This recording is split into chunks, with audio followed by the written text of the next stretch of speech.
The thick, heavy paper landed square in the middle of the vintage family china plate, covering my slice of sweet potato pie. $25,000. I stared at the bold typed numbers at the bottom of the invoice, then looked up at my father Calvin, who was glaring down at me with his arms crossed over his chest. He slammed his fist on the dining table, rattling the silverware. "You owe me for the roof I put over your head for 18 years, Maya. Back rent. Payable immediately. And if you think you can sit there and ignore me, I have already found a buyer for that fancy Audi of yours. The keys are going to be mine by tomorrow morning."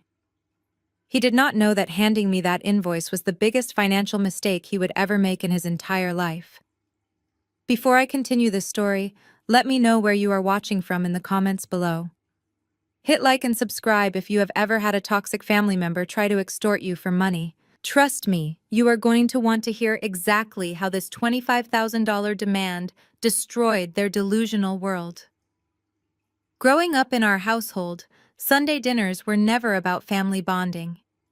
They were a stage for my father to assert his dominance, and for my younger sister Destiny to showcase whatever new shiny thing she had acquired.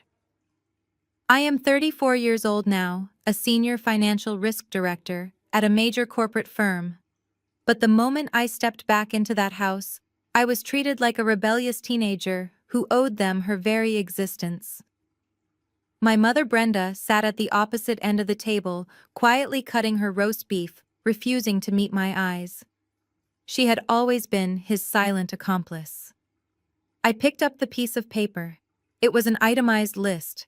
It detailed everything from my share of the water bill when I was in high school to grocery expenses from over a decade ago. "You have to be kidding me," I said, my voice low and steady. "I moved out the day I turned 18. You cannot retroactively charge your child rent for their childhood." Calvin sneered, leaning closer. "You think because you wear those stiff suits and work in a glass tower, you are better than us. You owe this family. We gave you the foundation to succeed, and now it is time for you to pay your dues. I need that cash to support real investments, not your corporate slavery." Right on cue, Chad. My 34-year-old brother-in-law slid his chair back and loudly cleared his throat. Chad was a self-proclaimed finance bro, a white guy who loved to use my family as tokens for his diversity pitches whenever he tried to launch a new grift. He pulled out his massive smartphone and started tapping the screen with exaggerated focus. "Actually, Maya, if we factor in the standard market interest rates over the last 16 years, 25,000 is incredibly generous."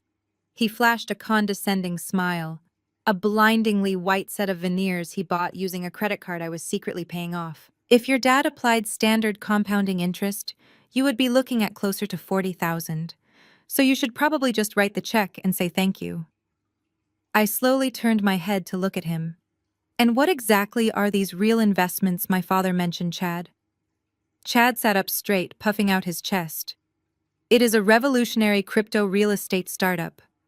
We are tokenizing commercial properties in the metaverse. It is going to generate generational wealth for this family. The kind of wealth your little salary could never touch. All I need is the seed capital to secure the server space and launch the initial coin offering. Your dad understands the vision. He is stepping up as my primary angel investor." I almost laughed out loud. Generational wealth. Tokenizing commercial properties. It was absolute garbage, and as a financial risk director, I could spot a Ponzi scheme from miles away.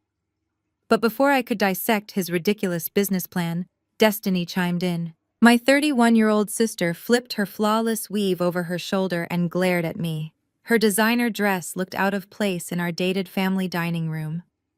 "Look, Maya, stop being so selfish. For once in your life, do something for the family instead of hoarding all your little paychecks. Chad is brilliant. His startup is going to get us into the elite country club circles. We are going to be untouchable. You need to pay Dad the money so Dad can invest it in Chad. It is that simple." I stared at the three of them. My father, the delusional dictator. Chad, the arrogant grifter. Destiny, the golden child who believed she was meant for high society. They had cornered me in the place I was supposed to feel safe. The air in the room felt thick and suffocating. Calvin tapped his finger aggressively against the table, pointing at the invoice. You have until Friday, Maya. If the money is not in my account, I am taking the Audi to the dealership. I have the title ready. You park it in my driveway, you play by my rules. It was a bluff, of course. He did not have the title. He did not own my car. But the sheer audacity of his threat, the raw entitlement dripping from his words, flipped a switch inside my brain. I did not feel angry. I felt an icy, chilling sense of clarity. For years, I had been their secret safety net. I paid the property taxes they did not know about. I guaranteed the credit lines they abused. I was the silent engine keeping their miserable fake empire afloat. And here they were, demanding $25,000 to fund his massive scam. I smiled. My mother Brenda finally looked up from her plate. She reached into her leather handbag resting on the empty chair beside her. She pulled out a crisp white envelope and carefully extracted a legally binding promissory note. She slid the document across the polished mahogany table, along with a heavy silver pen. The metal scraped against the wood, making a sharp grating sound that echoed in the quiet dining room. Just sign the paper, Maya, she said in that soft, condescending tone she reserved exclusively for me. Why do you always have to make things so difficult? Your father is simply asking for what is fair. You lived under this roof. You ate our food. Now your brother-in-law needs a little help and you are throwing a childish tantrum. Be more like your sister. Look at Destiny. She is building a legacy with Chad. She understands family loyalty. I stared at the silver pen resting on top of the promissory note. The hypocrisy was so thick I could practically choke on it. Be more like Destiny. My mother was praising the same Destiny who had a lavish $50,000 wedding just 2 years ago. A wedding that my parents bragged about to the entire congregation. A wedding they claimed they paid for with their hard-earned savings. What they never told anyone, and what Chad certainly did not know, was that they had come to me crying a month before the ceremony. My father had gambled away the wedding fund on a bad stock tip.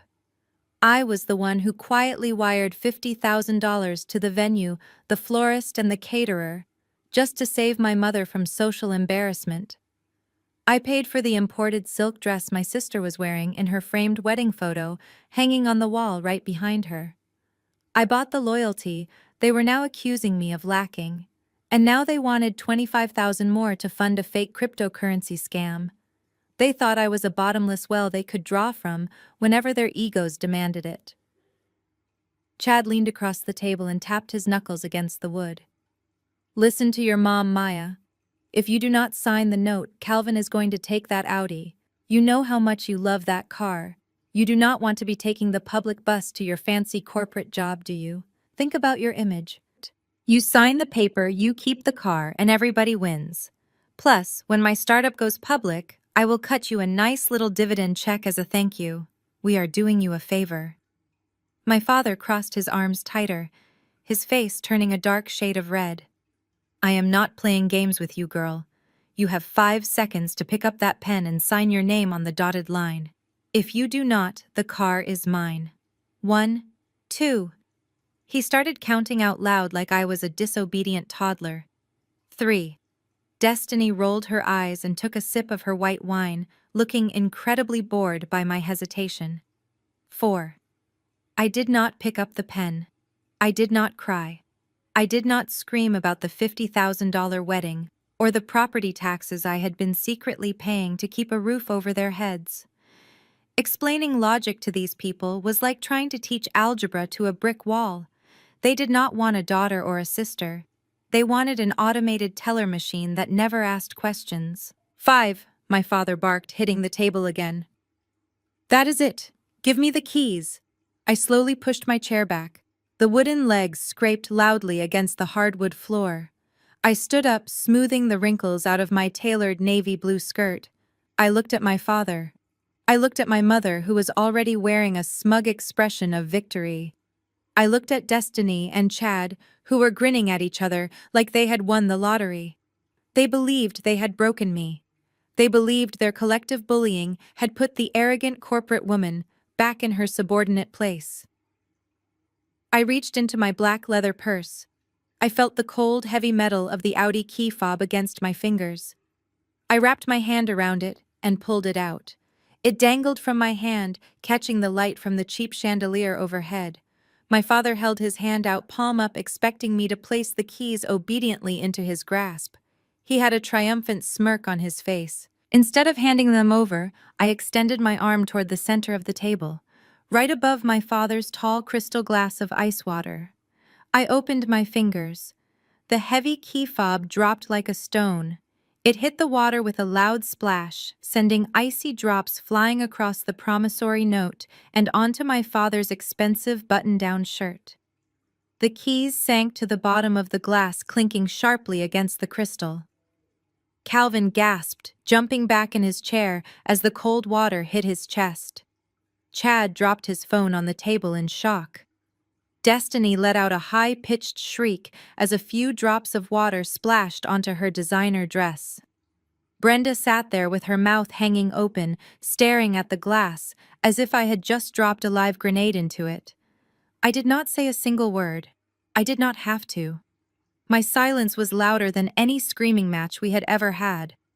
I turned around on my heels and walked deliberately toward the front door. I could hear them scrambling behind me, muttering in confusion, but no one followed me. They were too stunned by the sheer disrespect of my silent exit. I reached the heavy oak front door, turned the brass knob, and stepped out into the cool evening air, pulling the door shut behind me. I walked down the cracked concrete driveway of my childhood home, taking deep breaths of the crisp night air. I did not look back. I knew my father was probably still staring at his ruined shirt and the car keys submerged in his water glass. 2 blocks away, parked quietly under a flickering street lamp, sat my actual vehicle. It was not the 4-year-old corporate-leased Audi they were so desperately trying to steal from me. It was a brand-new matte black luxury sport utility vehicle. I bought it in cash 6 months ago, but I never drove it to our Sunday dinners. Showing any sign of true wealth around my family was like bleeding in shark-infested waters. They would have immediately demanded I sell it to fund Chad's ridiculous business ventures or my mother's endless home renovation projects. I unlocked the heavy doors and climbed into the plush leather interior. The door shut with a solid, reassuring thud, instantly blocking out the noise of the suburban neighborhood. I pressed the ignition and the engine purred to life with quiet power. As I navigated the winding streets toward the highway, my phone began to vibrate relentlessly in the center console. I completely ignored it. I turned on the heated steering wheel and watched the city skyline grow larger and brighter through the windshield. My parents genuinely believed I lived in a modest 1-bedroom apartment in a sketchy part of town because that was exactly what I told them. In reality, I lived in a luxury penthouse in one of the most exclusive high-rise buildings downtown. I earned every single penny of it through grueling 60-hour work weeks, relentless ambition, and brilliant financial maneuvering. I pulled into the private underground garage of my building, nodded to the overnight security guard, and took the private elevator directly up to my floor. When I stepped inside my penthouse, the floor-to-ceiling windows offered a breathtaking panoramic view of the glittering city lights. It was a stark, beautiful contrast to the suffocating colonial house I had just escaped. I tossed my purse onto the expansive marble kitchen island, poured myself a tall glass of sparkling water, and finally picked up my phone. The screen was absolutely flooded with notifications. There were 4 missed calls from my mother and 14 text messages from Destiny. I opened the message thread. Destiny had sent a long string of laughing emojis. "Thanks for the Audi, loser," she wrote. "Chad is going to take it to get detailed tomorrow morning. It will look great parked outside his new office space. Dad says you are permanently uninvited from Thanksgiving, by the way. Have fun being alone in your tiny apartment while we celebrate real family success. Do not bother coming back until you have the 25 grand. I read the hateful words twice. A genuine slow smile spread across my face. They really thought they had won. They thought taking the Audi was the ultimate prize. They had no idea that the car belonged to my firm and was registered under a strict corporate lease that my father had absolutely no legal authority to transfer or sell. But the car was just a temporary distraction. The real power I held over them was entirely invisible to their greedy eyes.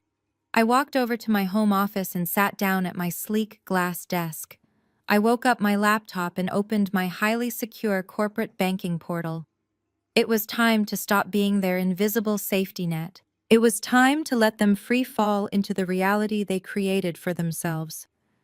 I navigated to the authorized users section of my primary platinum credit card.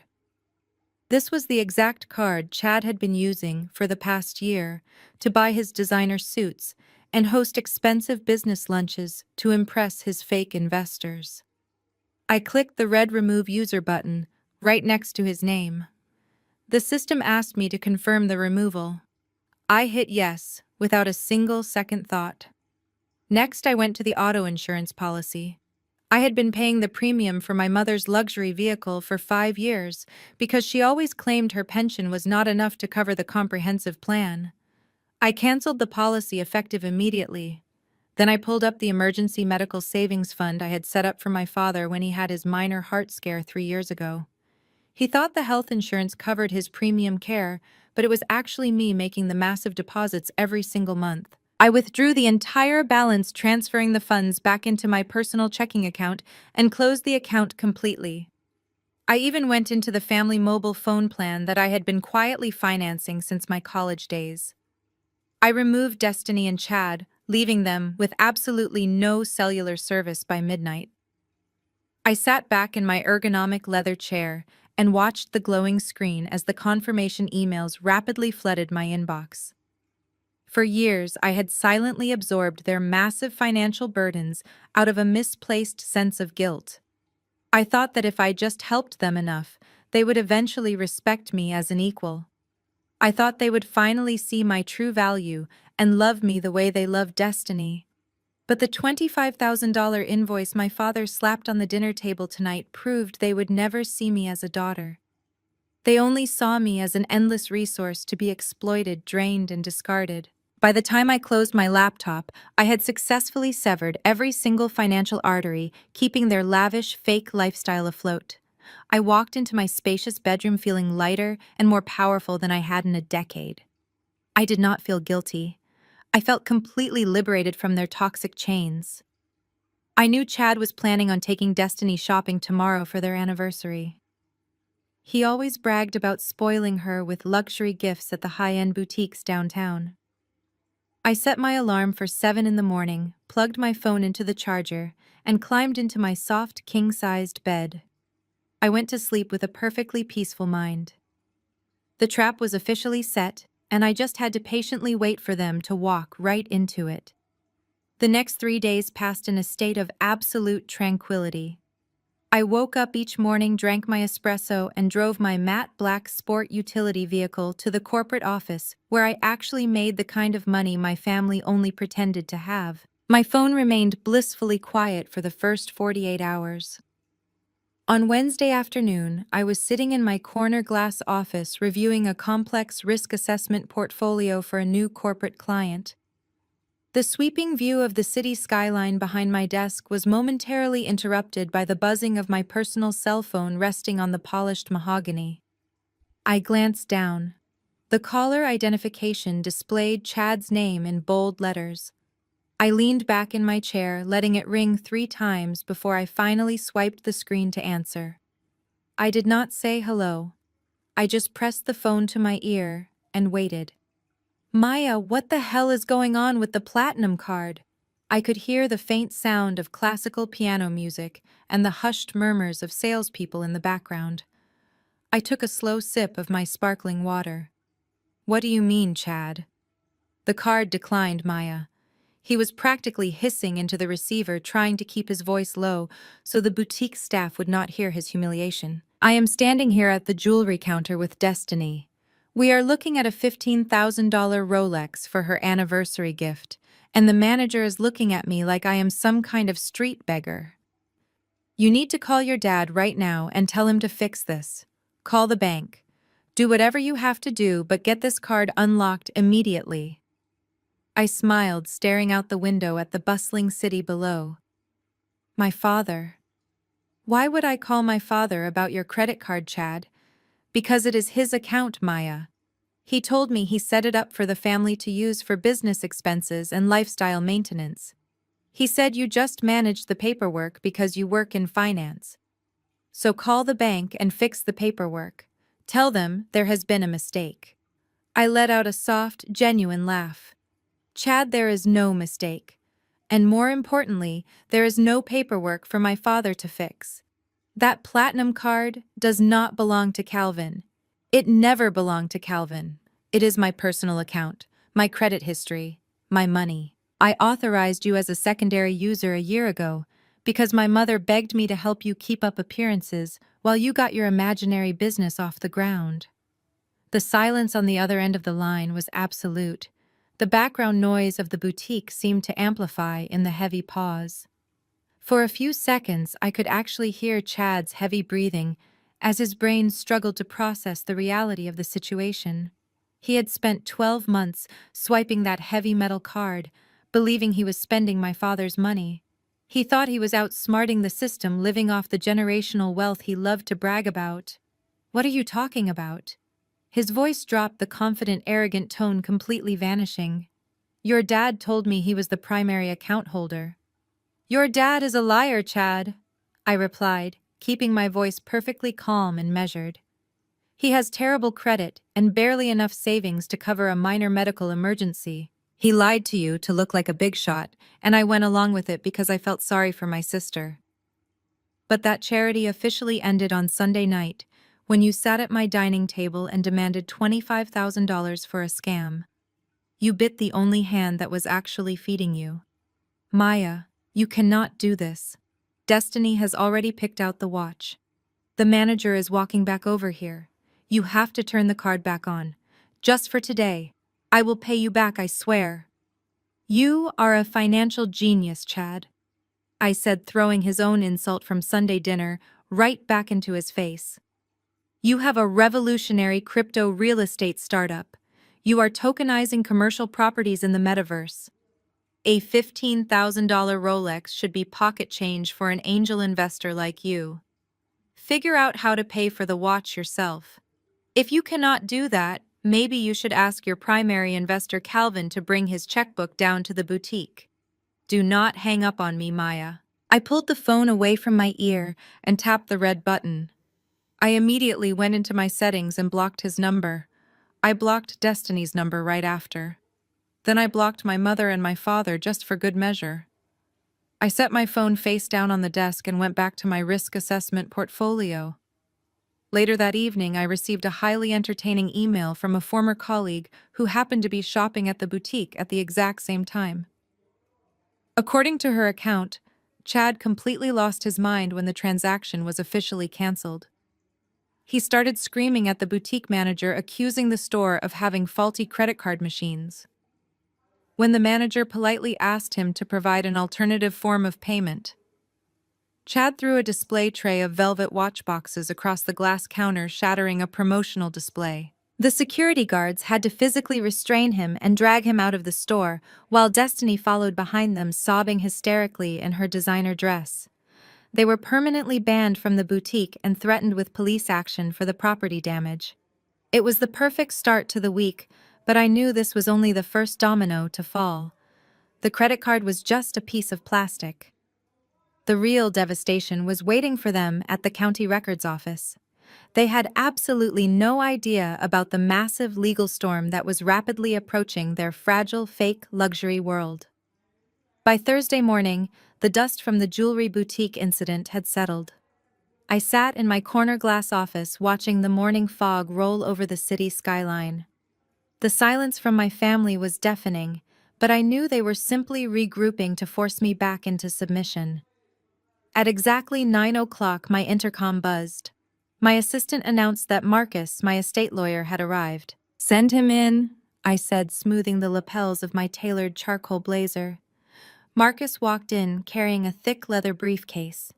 He was a sharp attorney who had known my family dynamics for over a decade. He took a seat across from my glass desk, snapping the gold latches open. He pulled out a stack of legal documents printed on heavy watermarked paper. Are you absolutely sure you want to do this? Maya, he asked, his tone carrying genuine concern. Once you sign these, there is no going back. The county will be notified immediately. I leaned forward and rested my forearms on the cool glass. I have never been more sure, Marcus. Hand me the pen. To understand the sheer magnitude of what I was about to do, you have to understand the biggest lie my father ever told. For the past 10 years, Calvin walked around our suburban neighborhood like a king holding court. He hosted block parties, he bragged to the church congregation, and he constantly reminded me that he was the master of his domain. When my grandmother, Big Mama, passed away, everyone assumed she simply left the sprawling colonial house to her only son. Calvin immediately took over the master bedroom, acting as though he had finally received his deserved crown. But Big Mama was no fool. She built her real estate portfolio from nothing and knew exactly who my father was. She knew he had a gambling problem, a fragile ego, and a terrible habit of making catastrophic financial decisions. 6 months before she died, she handed me a sealed manila envelope. Inside were the documents establishing the Rosewood Estate Irrevocable Trust. She transferred the deed of the family home directly into the trust and named me the sole trustee and chief executive officer. Calvin never owned the house. He never owned a single brick of the fireplace or a single blade of grass on the manicured lawn. I owned it. For 10 grueling years, I had been quietly paying the hefty annual property taxes, the premium homeowner's insurance, and the structural maintenance fees out of my own pocket. I did it because Big Mama asked me to make sure they always had a roof over their heads. I allowed my father to play the wealthy patriarch while I silently bled my own finances. But Sunday night changed everything. When Calvin slammed that $25,000 invoice on the table demanding back rent for a house he did not even own, he crossed an unforgivable line. Marcus slid the first document toward me. This is the formal declaration to halt all property tax payments from the trust account, he explained. As the trustee, you have the legal right to suspend these payments if the occupants are not contributing to the upkeep of the estate. Since they have never paid a dime in rent, you are fully within your rights. The county will issue a notice of tax delinquency. I know, I said, taking the heavy silver pen from his hand. I signed my name in smooth, bold strokes at the bottom. Next document. Marcus pulled out a second stack of papers. This one is even more severe, Maya. This is the withdrawal of the trust's liability protection. Up until now, the trust has shielded the property from any outside debts or liens your father might have acquired. If you dissolve this specific protection, the house becomes vulnerable. If Calvin has been borrowing money using that address, the creditors will suddenly have a clear path to attach liens. I paused, thinking about Chad and his revolutionary crypto real estate startup. I thought about the constant whispers of my father's shady investments. If they had been doing things by the book, removing the liability protection would not be a problem. But knowing my family, they were already drowning in secrets. I am prepared, Marcus, I replied firmly. I am cutting the dead weight to save the asset. I signed the second set of documents, pressing the pen down hard enough to leave an indentation on the desk.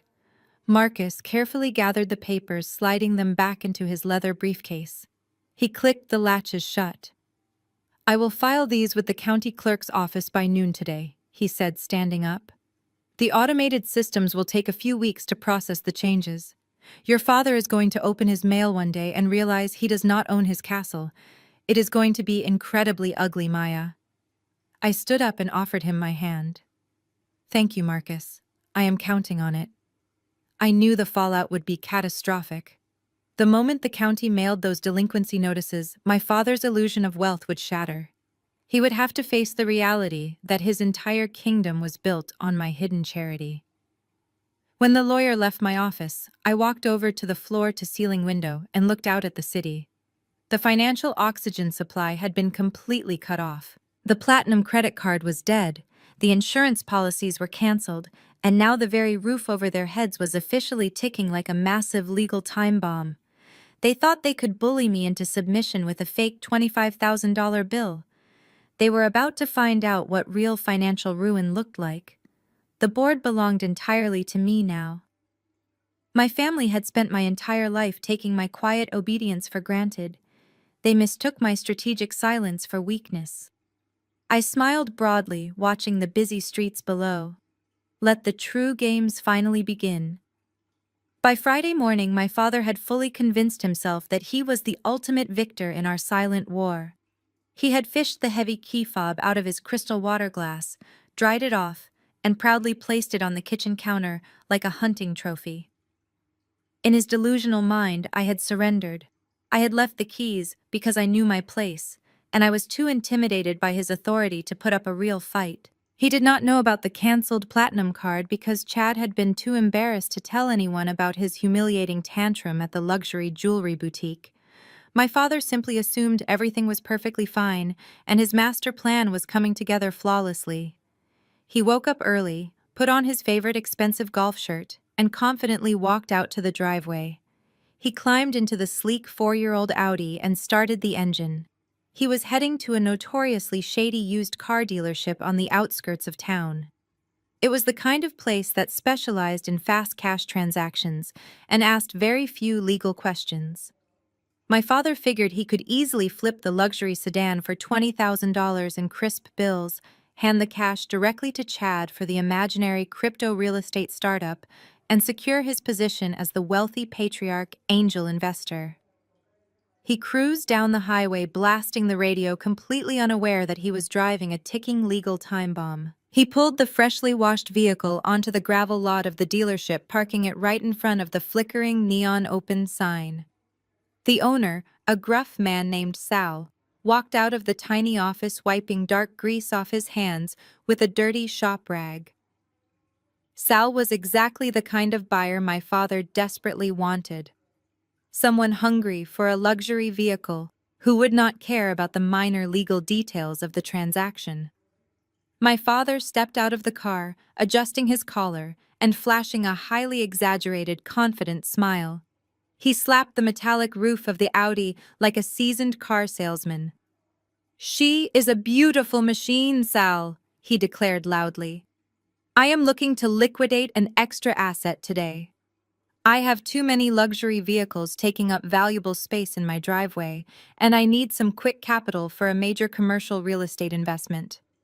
Make me a fair cash offer right now, and you can have the keys today." Sal looked the car up and down, clearly impressed by the pristine condition of the premium leather interior and the incredibly low mileage.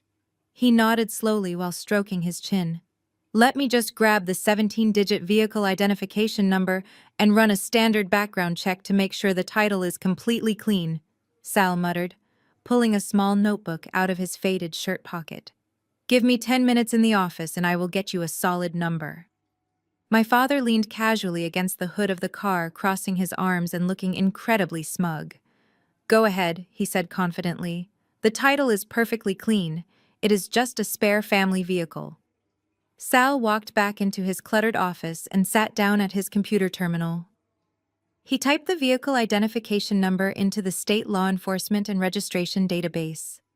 What my father failed to understand was that the world of luxury corporate vehicle leases is highly monitored and heavily restricted. The moment Sal hit enter, the system did not just show a clean title. It flashed a bright red corporate ownership flag across the monitor. The vehicle was officially registered to the executive fleet of my multinational financial firm.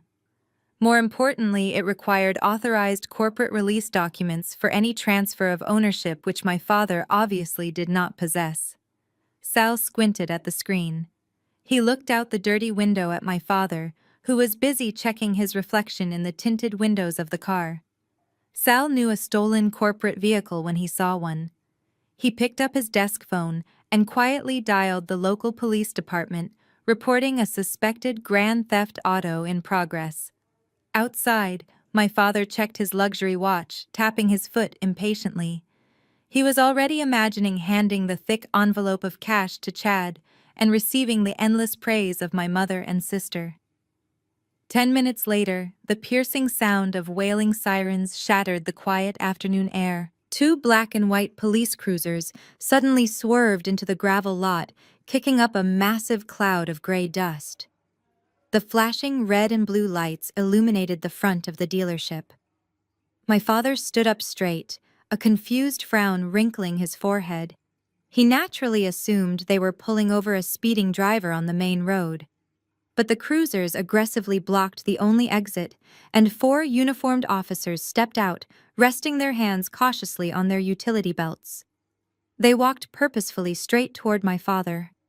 "Calvin, step away from the vehicle and keep your hands where we can clearly see them," the lead officer commanded, his voice echoing loudly across the lot. My father let out an arrogant chuckle, holding his hands up in a half-hearted gesture of surrender. "Officers, there must be some kind of ridiculous misunderstanding," he said, using his deep, booming church deacon voice. "I am just here to sell my personal car." The officer did not smile. "Sir, that vehicle is registered to a corporate financial firm, and the dealership flagged an unauthorized attempt to sell corporate property. Turn around immediately and place your hands behind your back." The color instantly drained from my father's face.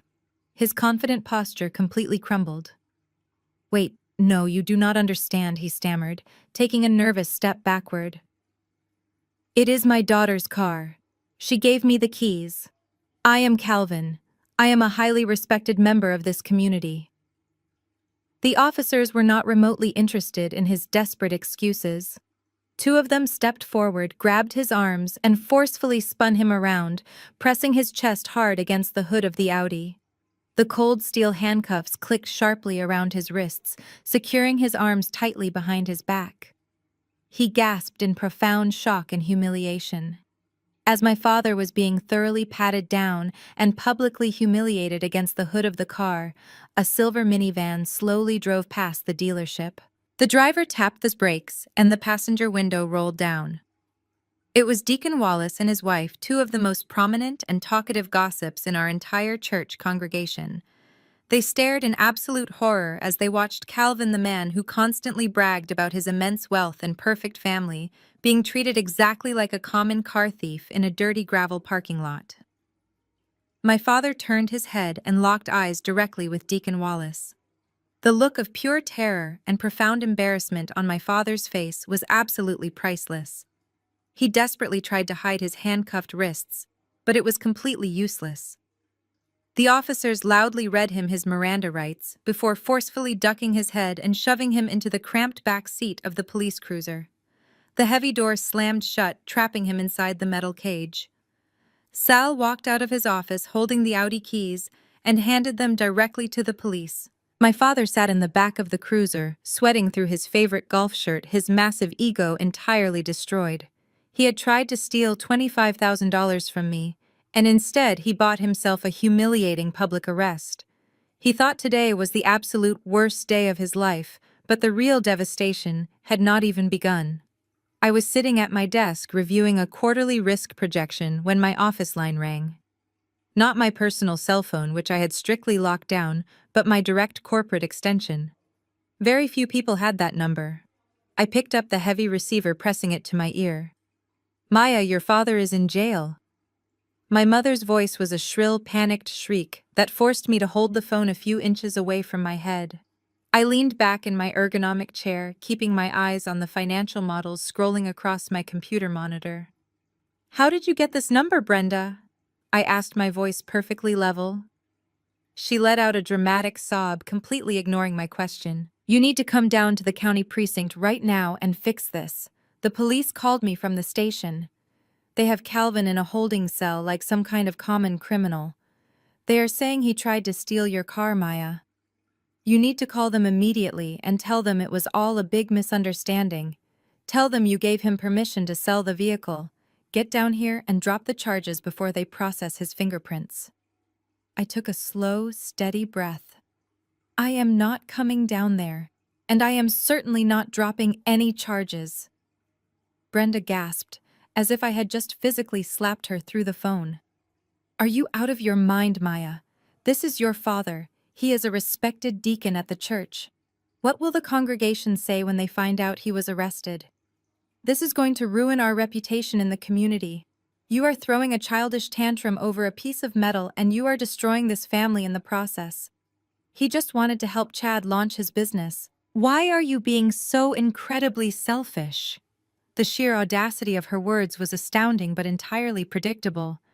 She had spent my entire life shielding my father from the consequences of his own disastrous actions. I swiveled my chair around to face the floor-to-ceiling windows overlooking the city. Let me make this completely clear to you, I said firmly. That piece of metal does not belong to me. It belongs to a multinational financial corporation. Calvin did not just try to take his daughter's car, he attempted to illegally liquidate a highly tracked corporate asset. That is grand theft auto. It is a major felony. I do not have the power to simply drop the charges because my firm is the actual victim here, and their legal department does not play games with stolen corporate property. My mother started crying harder, but I could hear the sharp edge of anger underneath her fake tears.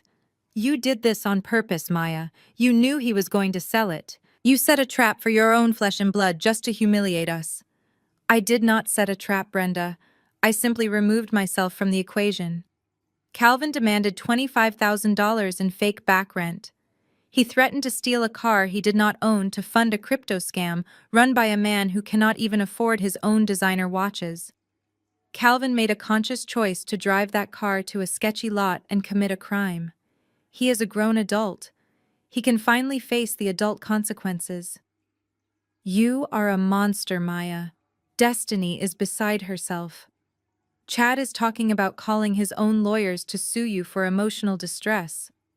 I almost laughed. Please tell Chad to call his imaginary lawyers. I would love to see how they plan to sue me while he is drowning in credit card debt. But listen to me very carefully, Brenda. This is the last time you will ever call my office.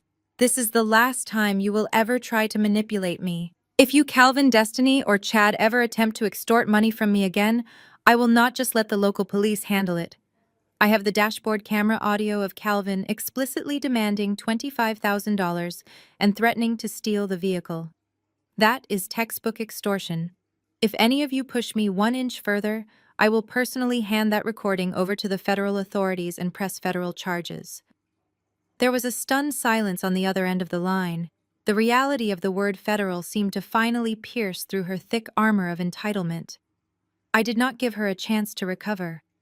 I gently placed the receiver back onto the base, disconnecting the call entirely. I immediately picked up my cell phone and dialed Marcus, my estate attorney. He answered on the second ring. Marcus, I need a formal cease and desist letter drafted immediately, I told him.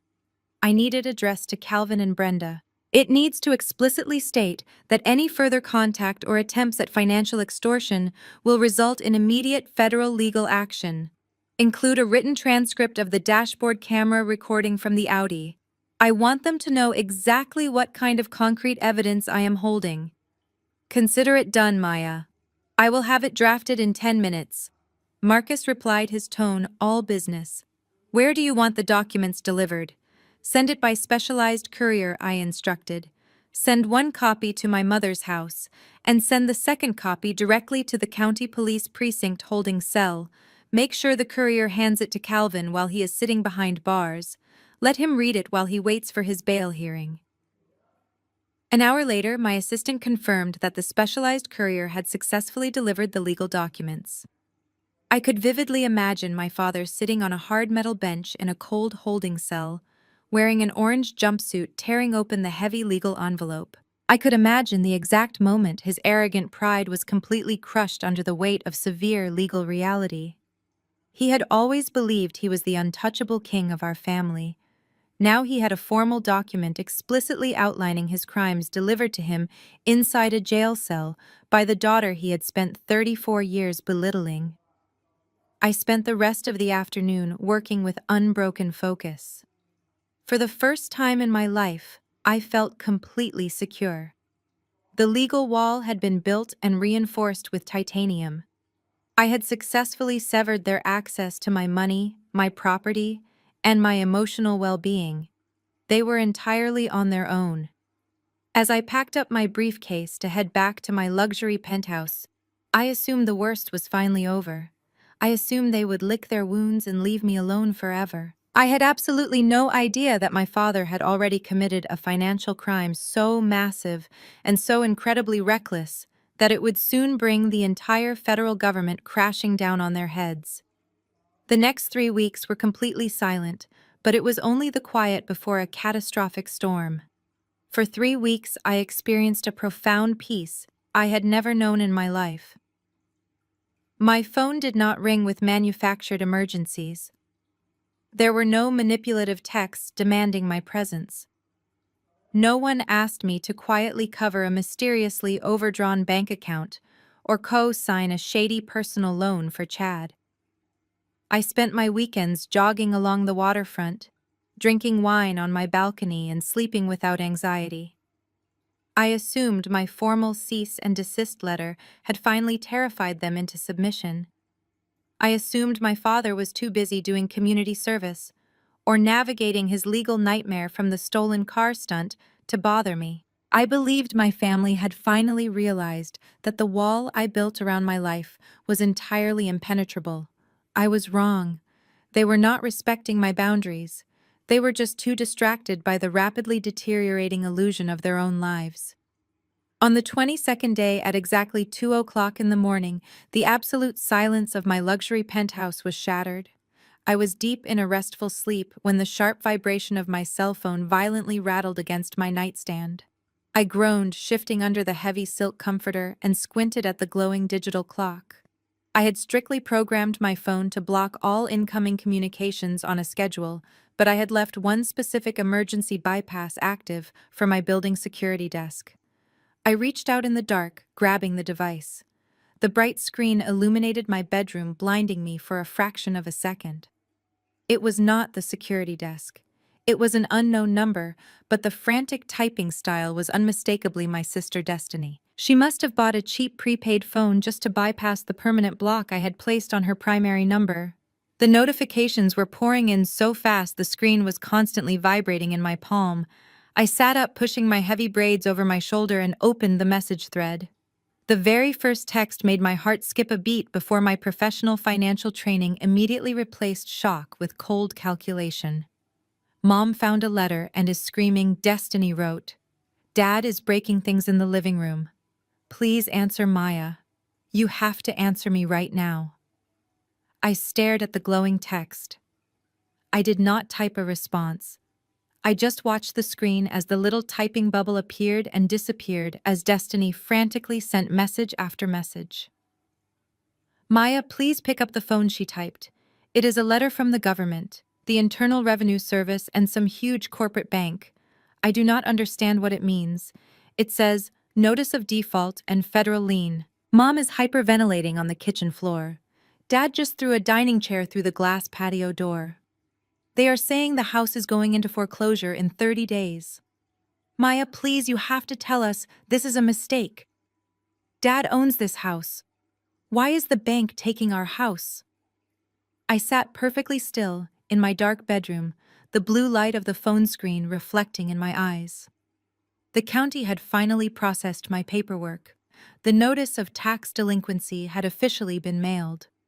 I fully expected my father to receive a massive tax bill because I had legally halted the payments from the trust.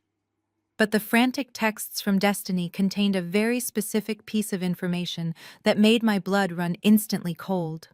A federal lien from a corporate bank. A notice of default. That made absolutely no logical sense. The Rosewood Estate Irrevocable Trust was completely debt-free. Big Mama had paid off the original mortgage entirely before she passed away.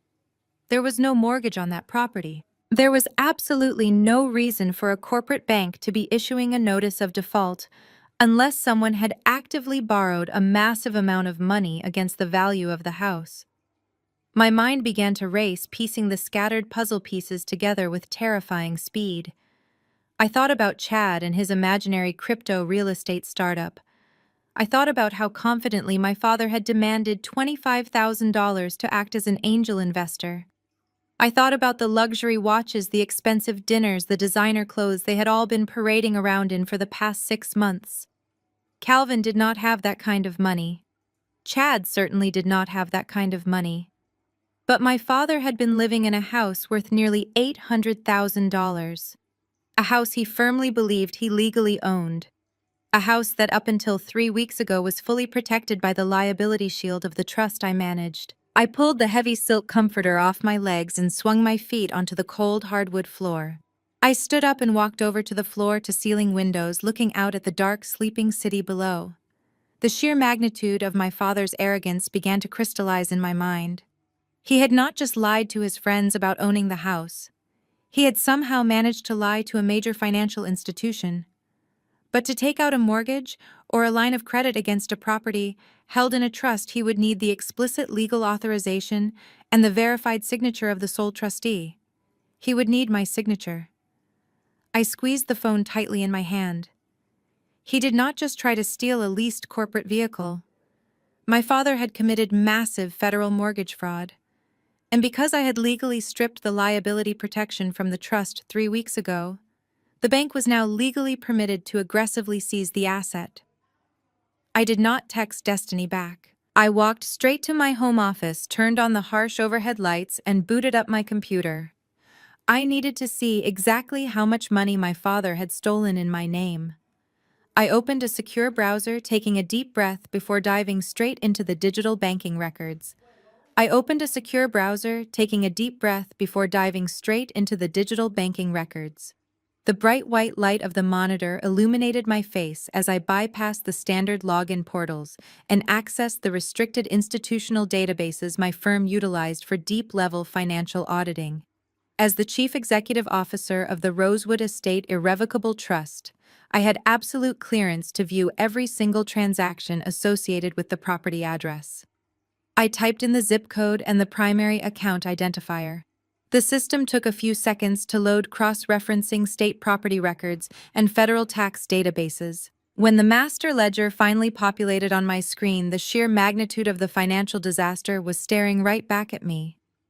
There, nestled quietly beneath the history of my pristine property tax payments, was a massive, glaring anomaly.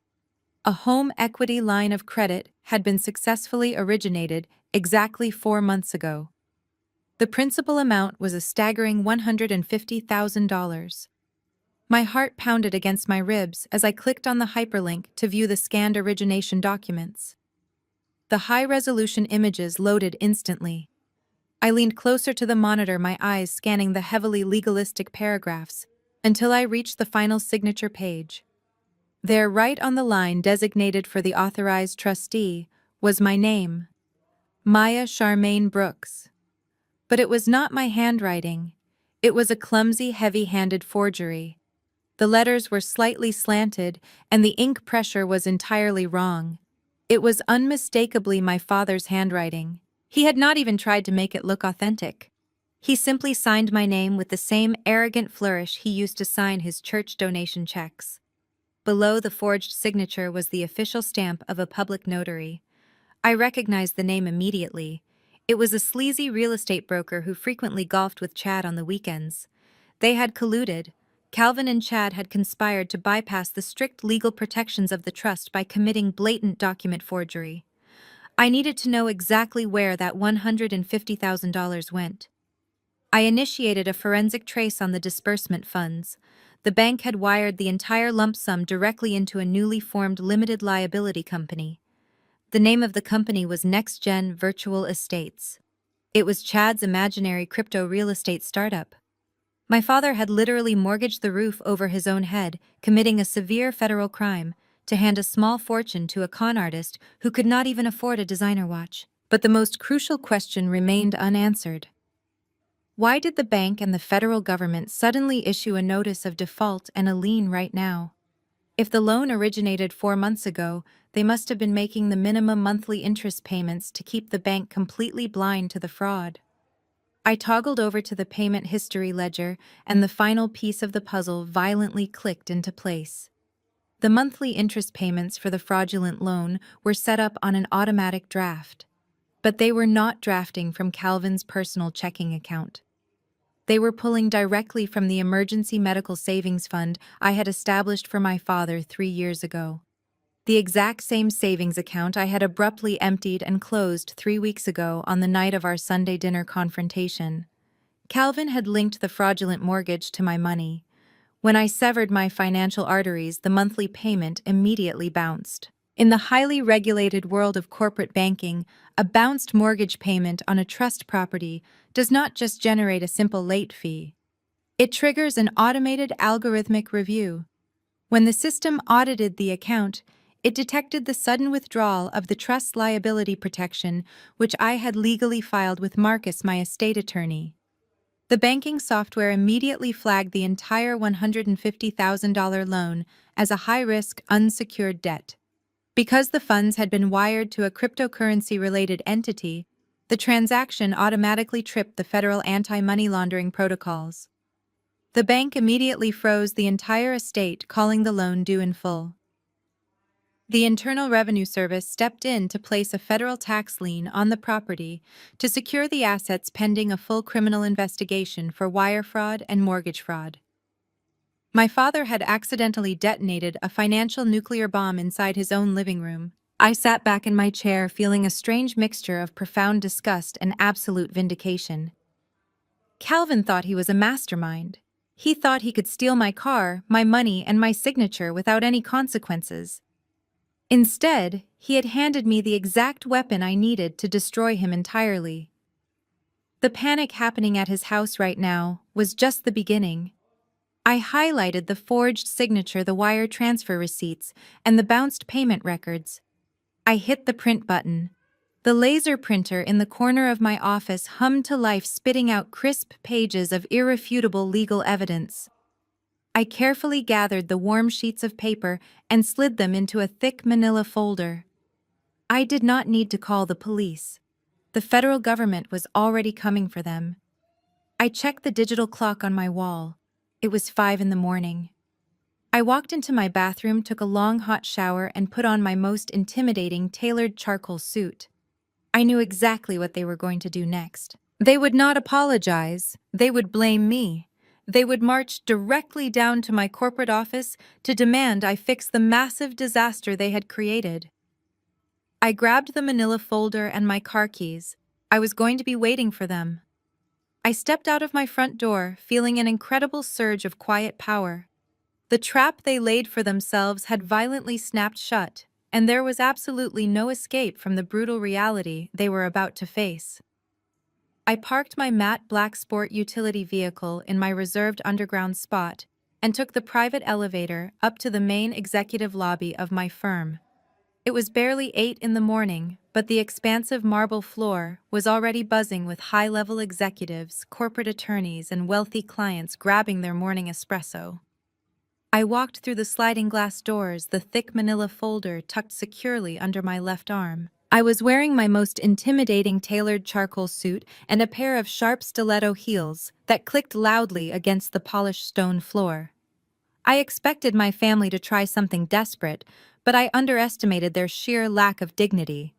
Just as I approached the biometric security gates, a sudden loud commotion erupted near the front reception desk. I turned my head and saw them. Destiny and Chad had somehow managed to slip past the outer security checkpoint by blending in with a large group of visiting international investors. Destiny was wearing oversized designer sunglasses and a tight dress, looking like she was heading to a nightclub instead of a corporate financial institution. Chad was wearing a cheap wrinkled suit, his face flushed red and dripping with nervous sweat. They spotted me instantly. Chad pointed a shaking finger in my direction and shoved past a bewildered receptionist, knocking a stack of papers onto the floor.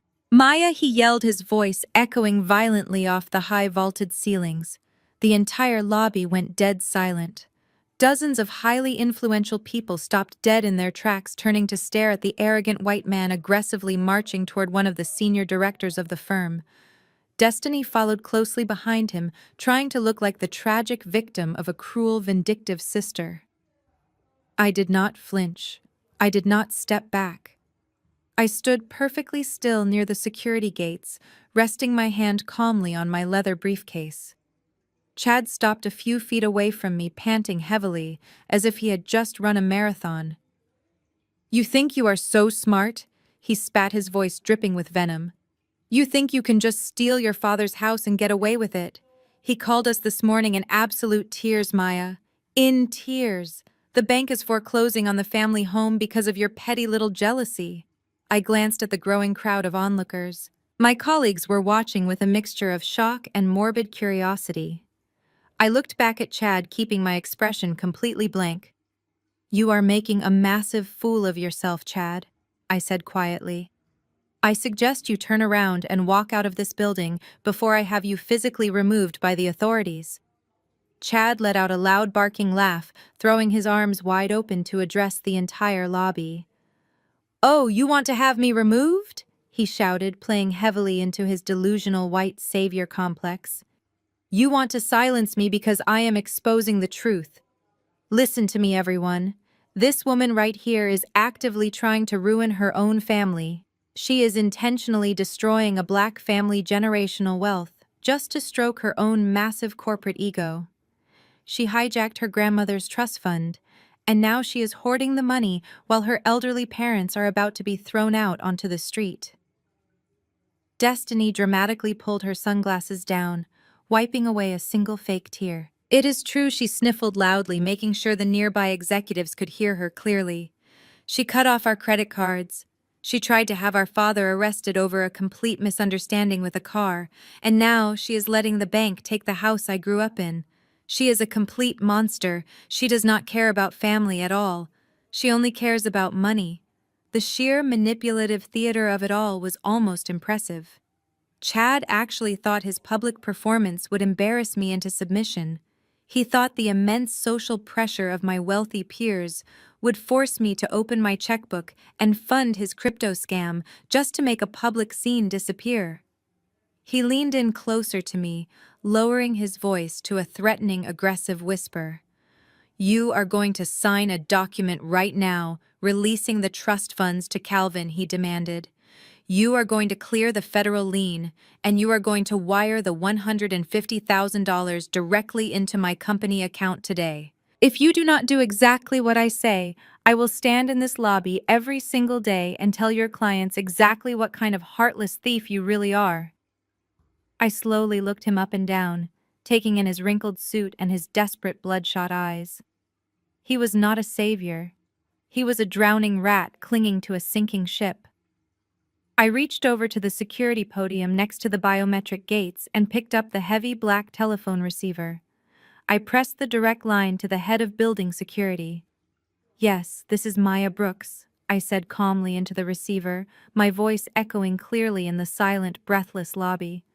I have 2 unauthorized trespassers at the front gates. I need a full security team dispatched immediately to the main floor. I paused, making direct, piercing eye contact with Chad. However, please instruct the guards to wait exactly 2 minutes before making any physical contact.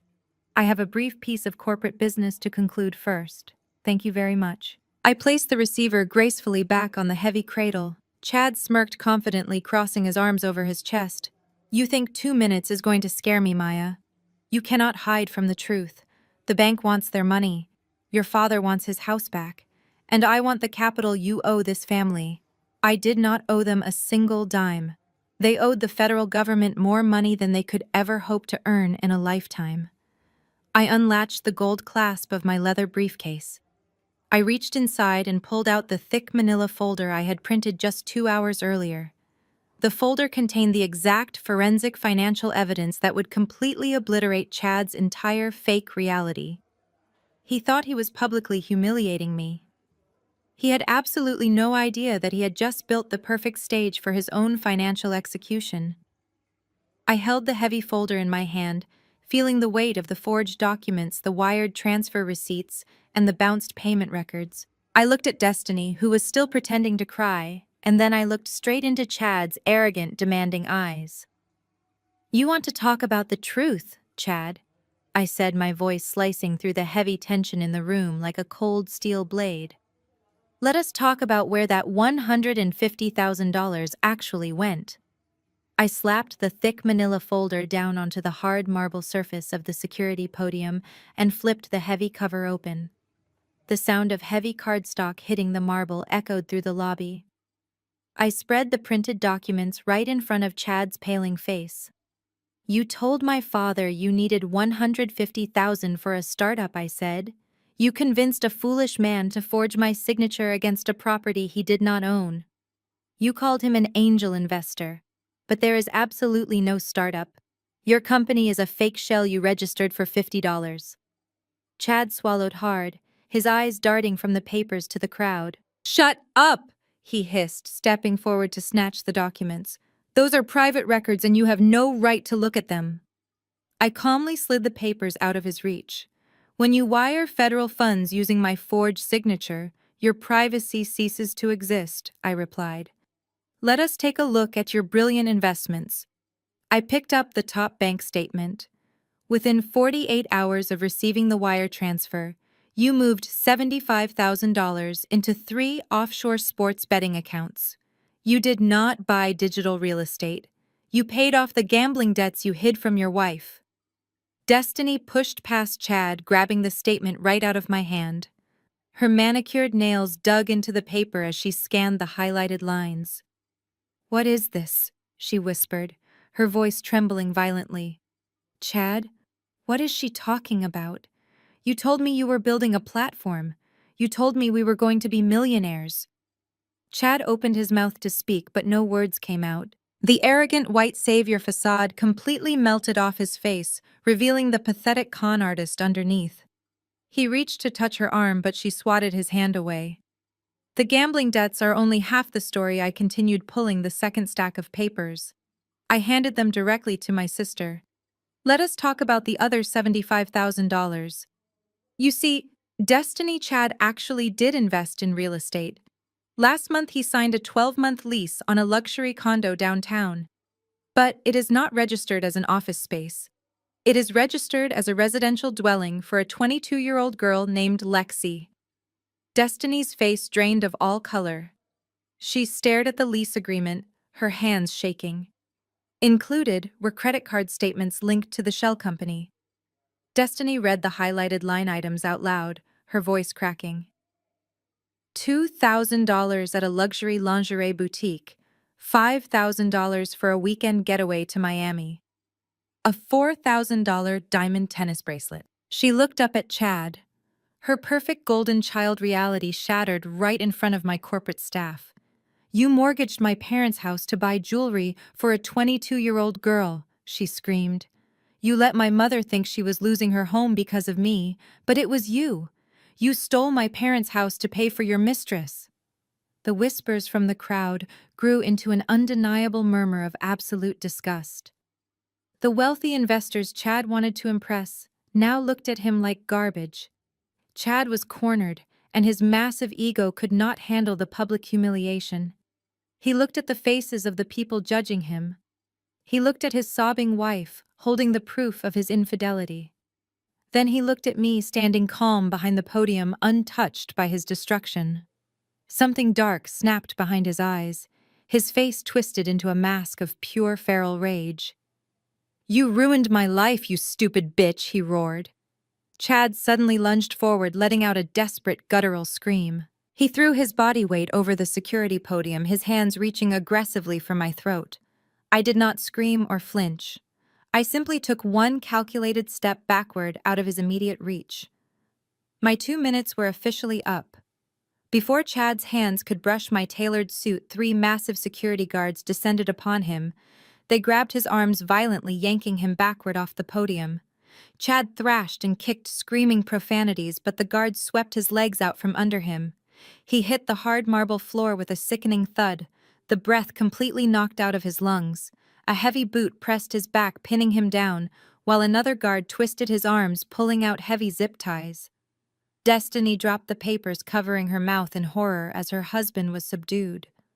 The crowd of executives stepped back, giving the security team space to work. The lead guard looked up at me, awaiting my orders. Call the local police department, I instructed calmly, straightening my jacket. Have him formally charged with assault and trespassing, but tell them to take their time getting here. I want him to sit on this floor and think about his investments. I stood over Chad, who was pressing his sweating face against the cold floor, groaning in pain.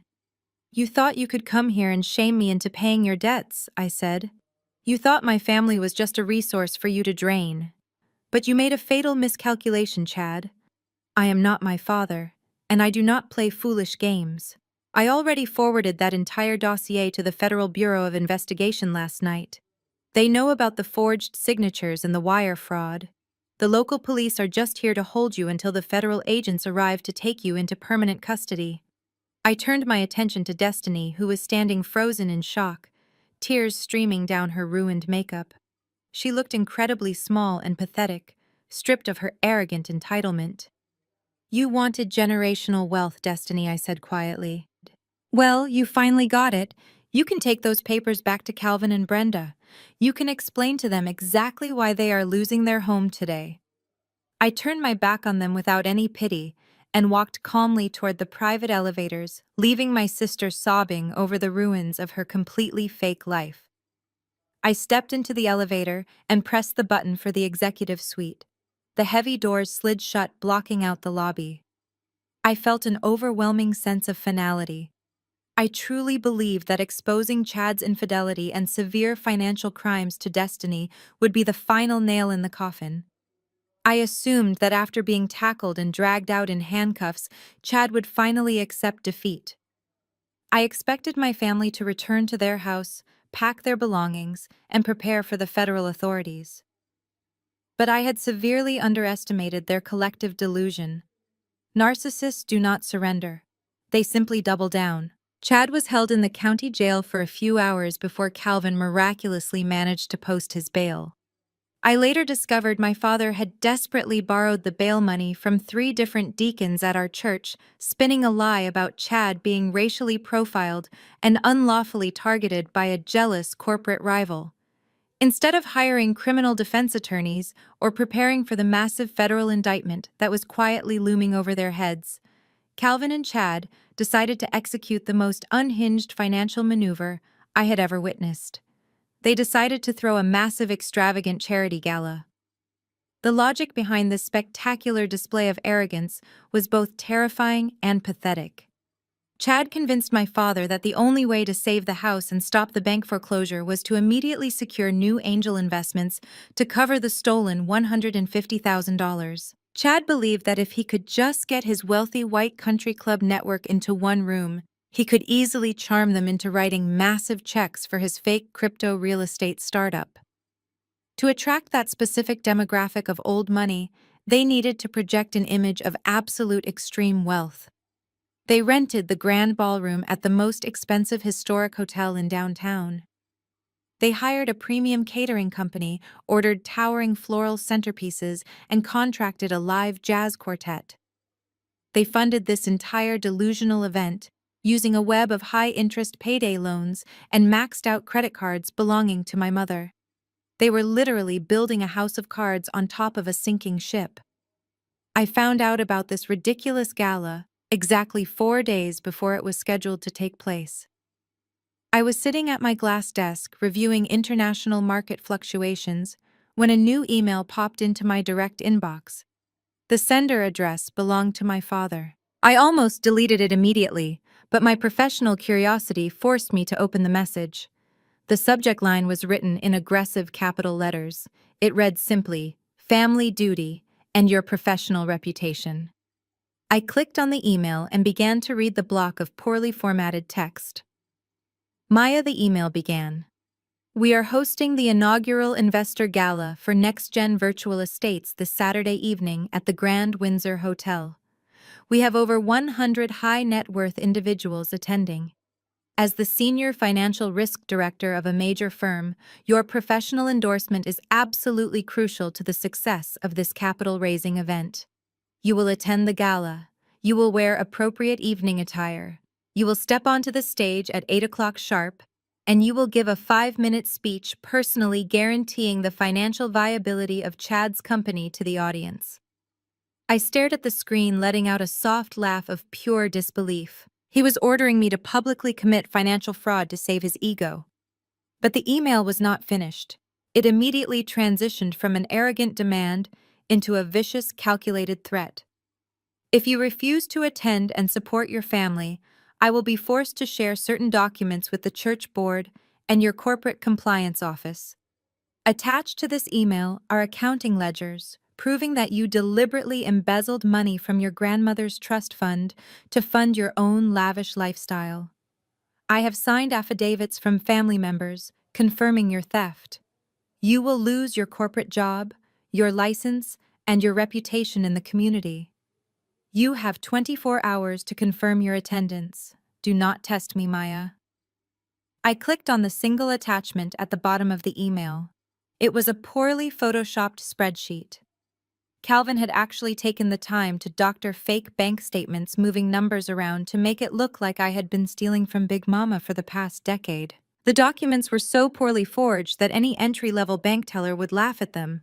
But to the elderly members of our church congregation or a gossiping neighborhood committee, they might look just convincing enough to cause a humiliating social scandal. Calvin was using the very last weapon he thought he possessed. He was trying to hold my hard-earned professional reputation hostage. He wanted me to be his corporate puppet. He needed my black female excellence to validate Chad's white corporate mediocrity.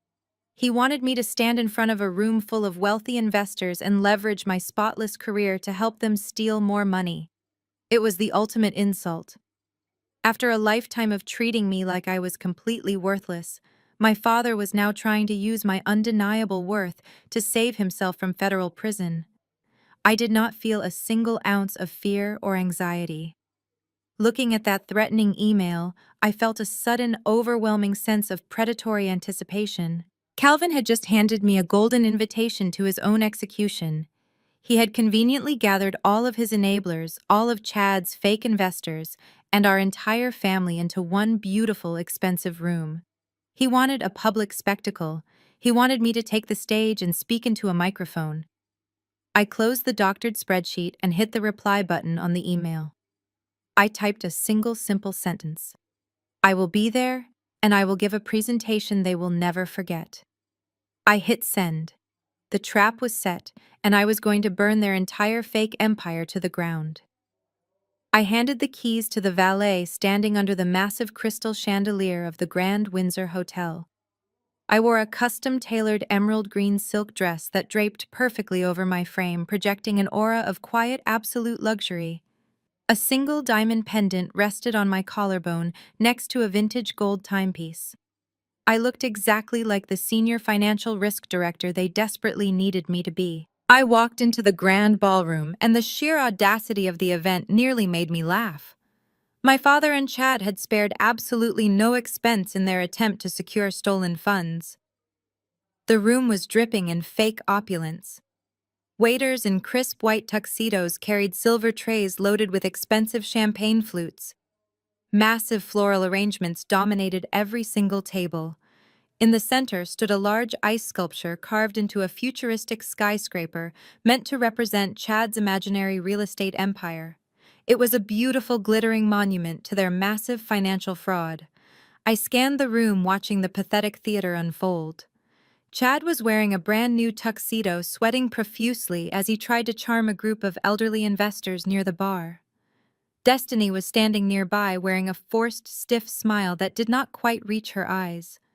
She looked exhausted, clearly still reeling from the devastating revelation of her husband's secret mistress. My mother Brenda was nervously pacing near the entrance, clutching her purse. They were submerged in debt and federal crimes, and this party was their final, desperate gasp for air. It did not take long for my father to spot me. He was standing near the towering ice sculpture holding a glass of scotch. He excused himself from a conversation and marched purposefully in my direction. He wore a rented tuxedo that fit him poorly. His face was set in a hard, furious scowl. He grabbed my arm forcefully, pulling me behind the ice sculpture to shield us from the guests. "Let go of my arm, Calvin," I said, my voice dangerously low and steady. I did not pull away, but my tone was absolutely freezing. He immediately dropped his hand, looking nervously around the ballroom to ensure no one had witnessed his grab. "You are late," he hissed, leaning in close. "You were supposed to be here an hour ago to mingle with the investors." Chad has been working the room all night trying to secure the capital to save this family. I reached over and casually picked up a flute of champagne from a passing waiter. I took a slow, deliberate sip before answering. I am exactly on time for my presentation. I am not here to mingle with your victims. Calvin's face flushed a dark, angry red. Do not push me tonight, Maya. I am not playing games. The bank is breathing down my neck and the federal investigators have been calling the house. I know you sent them that file. You are an ungrateful mistake, and you have always been a massive disappointment to this family. But tonight, you are going to fix the disaster you created. I stared at him, letting the cruel words wash over me without feeling a single ounce of pain. He had called me a mistake. He had finally said the quiet part out loud, confirming what I always knew. But his insults had absolutely no power over me anymore. They were just the desperate ramblings of a cornered criminal. I changed the terms of our arrangement, my father continued. 150,000 is no longer enough to cover the initial loan and the massive expenses for this event. When you get up on that stage, you are going to publicly announce a corporate investment of $200,000 into Chad's fund. You are going to initiate the wire transfer directly from your phone while the audience watches. If you do not do it, I will hit send on that email. I will blast those embezzling documents to every member of the church board and your corporate compliance officers. I will destroy your career before the night is over. He stood there breathing heavily, believing he had delivered the ultimate checkmate. He thought the threat of a ruined reputation would force me to open my bank accounts and save him from federal prison. He thought he finally had me completely trapped. I looked at the melting ice sculpture. Then I looked at the panicked face of the man who mortgaged my grandmother's legacy. I did not even flinch. I did not argue. I simply smiled a genuine bright smile. You want $200,000, Calvin? I asked softly. Yes, he demanded aggressively. Right on that stage, right here tonight. I took another sip of my champagne, savoring the crisp, expensive taste. I looked out at the crowded ballroom at the investors who were completely unaware of the massive scam they were attending. I looked at Chad, who was desperately gesturing toward the stage, signaling that it was time for the main presentation. Do not worry about the church board or my corporate compliance office, I said, my voice perfectly calm and cheerful. Go ahead and take your seat in the front row. I am going to walk up those stairs. Take that microphone and give your wealthy friends a speech they will absolutely never forget. Calvin let out a heavy sigh of relief, believing his vile extortion had actually worked. He straightened his rented bow tie, gave me an arrogant smirk, and walked away to take his place near the front stage. I stood alone behind the melting ice skyscraper, holding my glass of champagne. I checked the small pocket of my emerald dress, feeling the cold, hard plastic of the digital storage drive tucked safely inside. It contained everything I needed to execute the final devastating blow. The jazz quartet finished their song and a loud, expectant hush fell over the grand ballroom. It was finally time to burn their fake empire completely down. A sharp spotlight suddenly pierced the dim room, illuminating the center stage. Chad walked out from behind the heavy velvet curtains, holding a sleek, wireless microphone. He had wiped the nervous sweat from his forehead and replaced it with a blindingly white, practiced smile. He looked out at the sea of wealthy investors pacing the stage with the exaggerated confidence of a seasoned tech billionaire. Good evening, ladies and gentlemen, he began, his voice echoing smoothly through the high-end surround sound system. Welcome to the dawn of a new era in digital real estate. Welcome to next-gen virtual estates. The crowd offered a polite smattering of applause. Chad stopped pacing and placed his free hand over his heart, executing his white savior performance flawlessly. When I married into this beautiful family, I did not just gain a wife. I gained a profound understanding of legacy. I learned about the barriers that have historically prevented hardworking people from accessing true generational wealth. My visionary father-in-law Calvin understood this struggle. He saw the potential in my platform and generously provided the initial seed capital to launch our vision. He mortgaged his own future because he believed in our mission to democratize commercial real estate through the blockchain. I watched my father sitting in the front row. He puffed out his chest, nodding solemnly at the audience, as if he were a revered civil rights leader instead of a desperate con artist. Chad continued his pitch-weaving buzzwords like tokenization, decentralized assets, and secure returns into a web of absolute nonsense.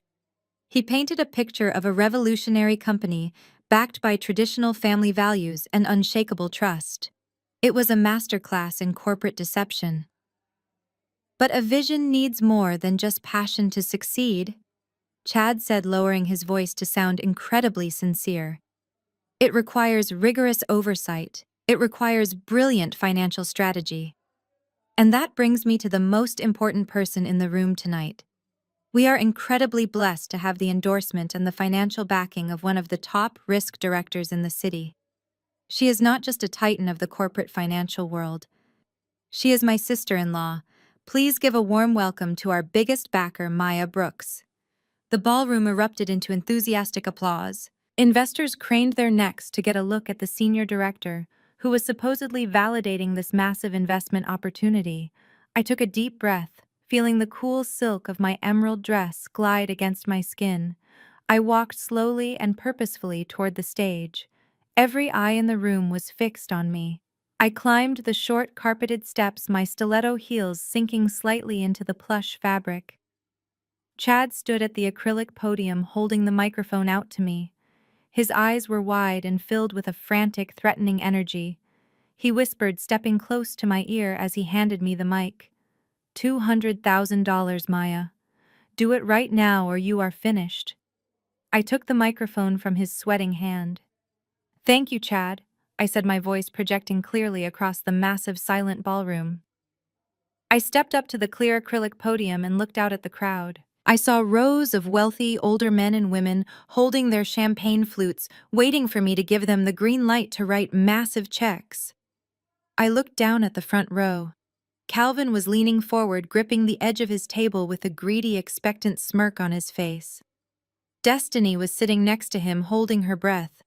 Brenda was practically vibrating with nervous excitement. They all thought I was broken. They thought the threat of a ruined reputation had successfully bent me to their will. They were completely wrong. As a senior director of financial risk assessment, it is my professional duty to identify and neutralize catastrophic liabilities. I began speaking slowly and deliberately. When evaluating a new venture, the most critical factor is not the projected revenue or the innovative technology. The most critical factor is absolute transparency.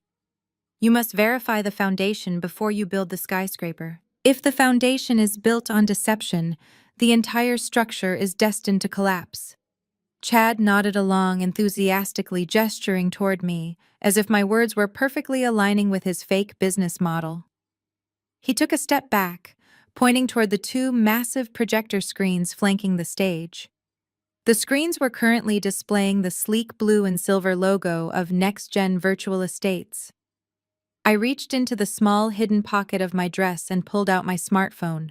I had anticipated their amateur setup.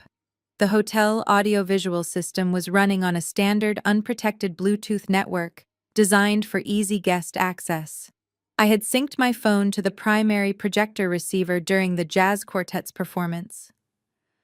With a simple swipe of my thumb, I bypassed Chad's presentation laptop entirely. Tonight, I have been asked to provide full transparency regarding next-gen virtual estates and the men who operate it, I said, holding my phone flat against the podium. I have been asked to publicly pledge $200,000 to this fund. But before any money changes hands tonight, I believe it is my ethical obligation to share the results of my own comprehensive due diligence. I tapped the glass screen of my cell phone. The massive projectors behind me flickered very violently. The sleek logo instantly vanished. A bright white light flooded the entire room. A loud gasp rippled through the crowded ballroom. Chad spun around suddenly, staring at the screens. He tapped his laptop, but the system was locked. "Maya, what are you doing?" he hissed. "You are supposed to show the charts."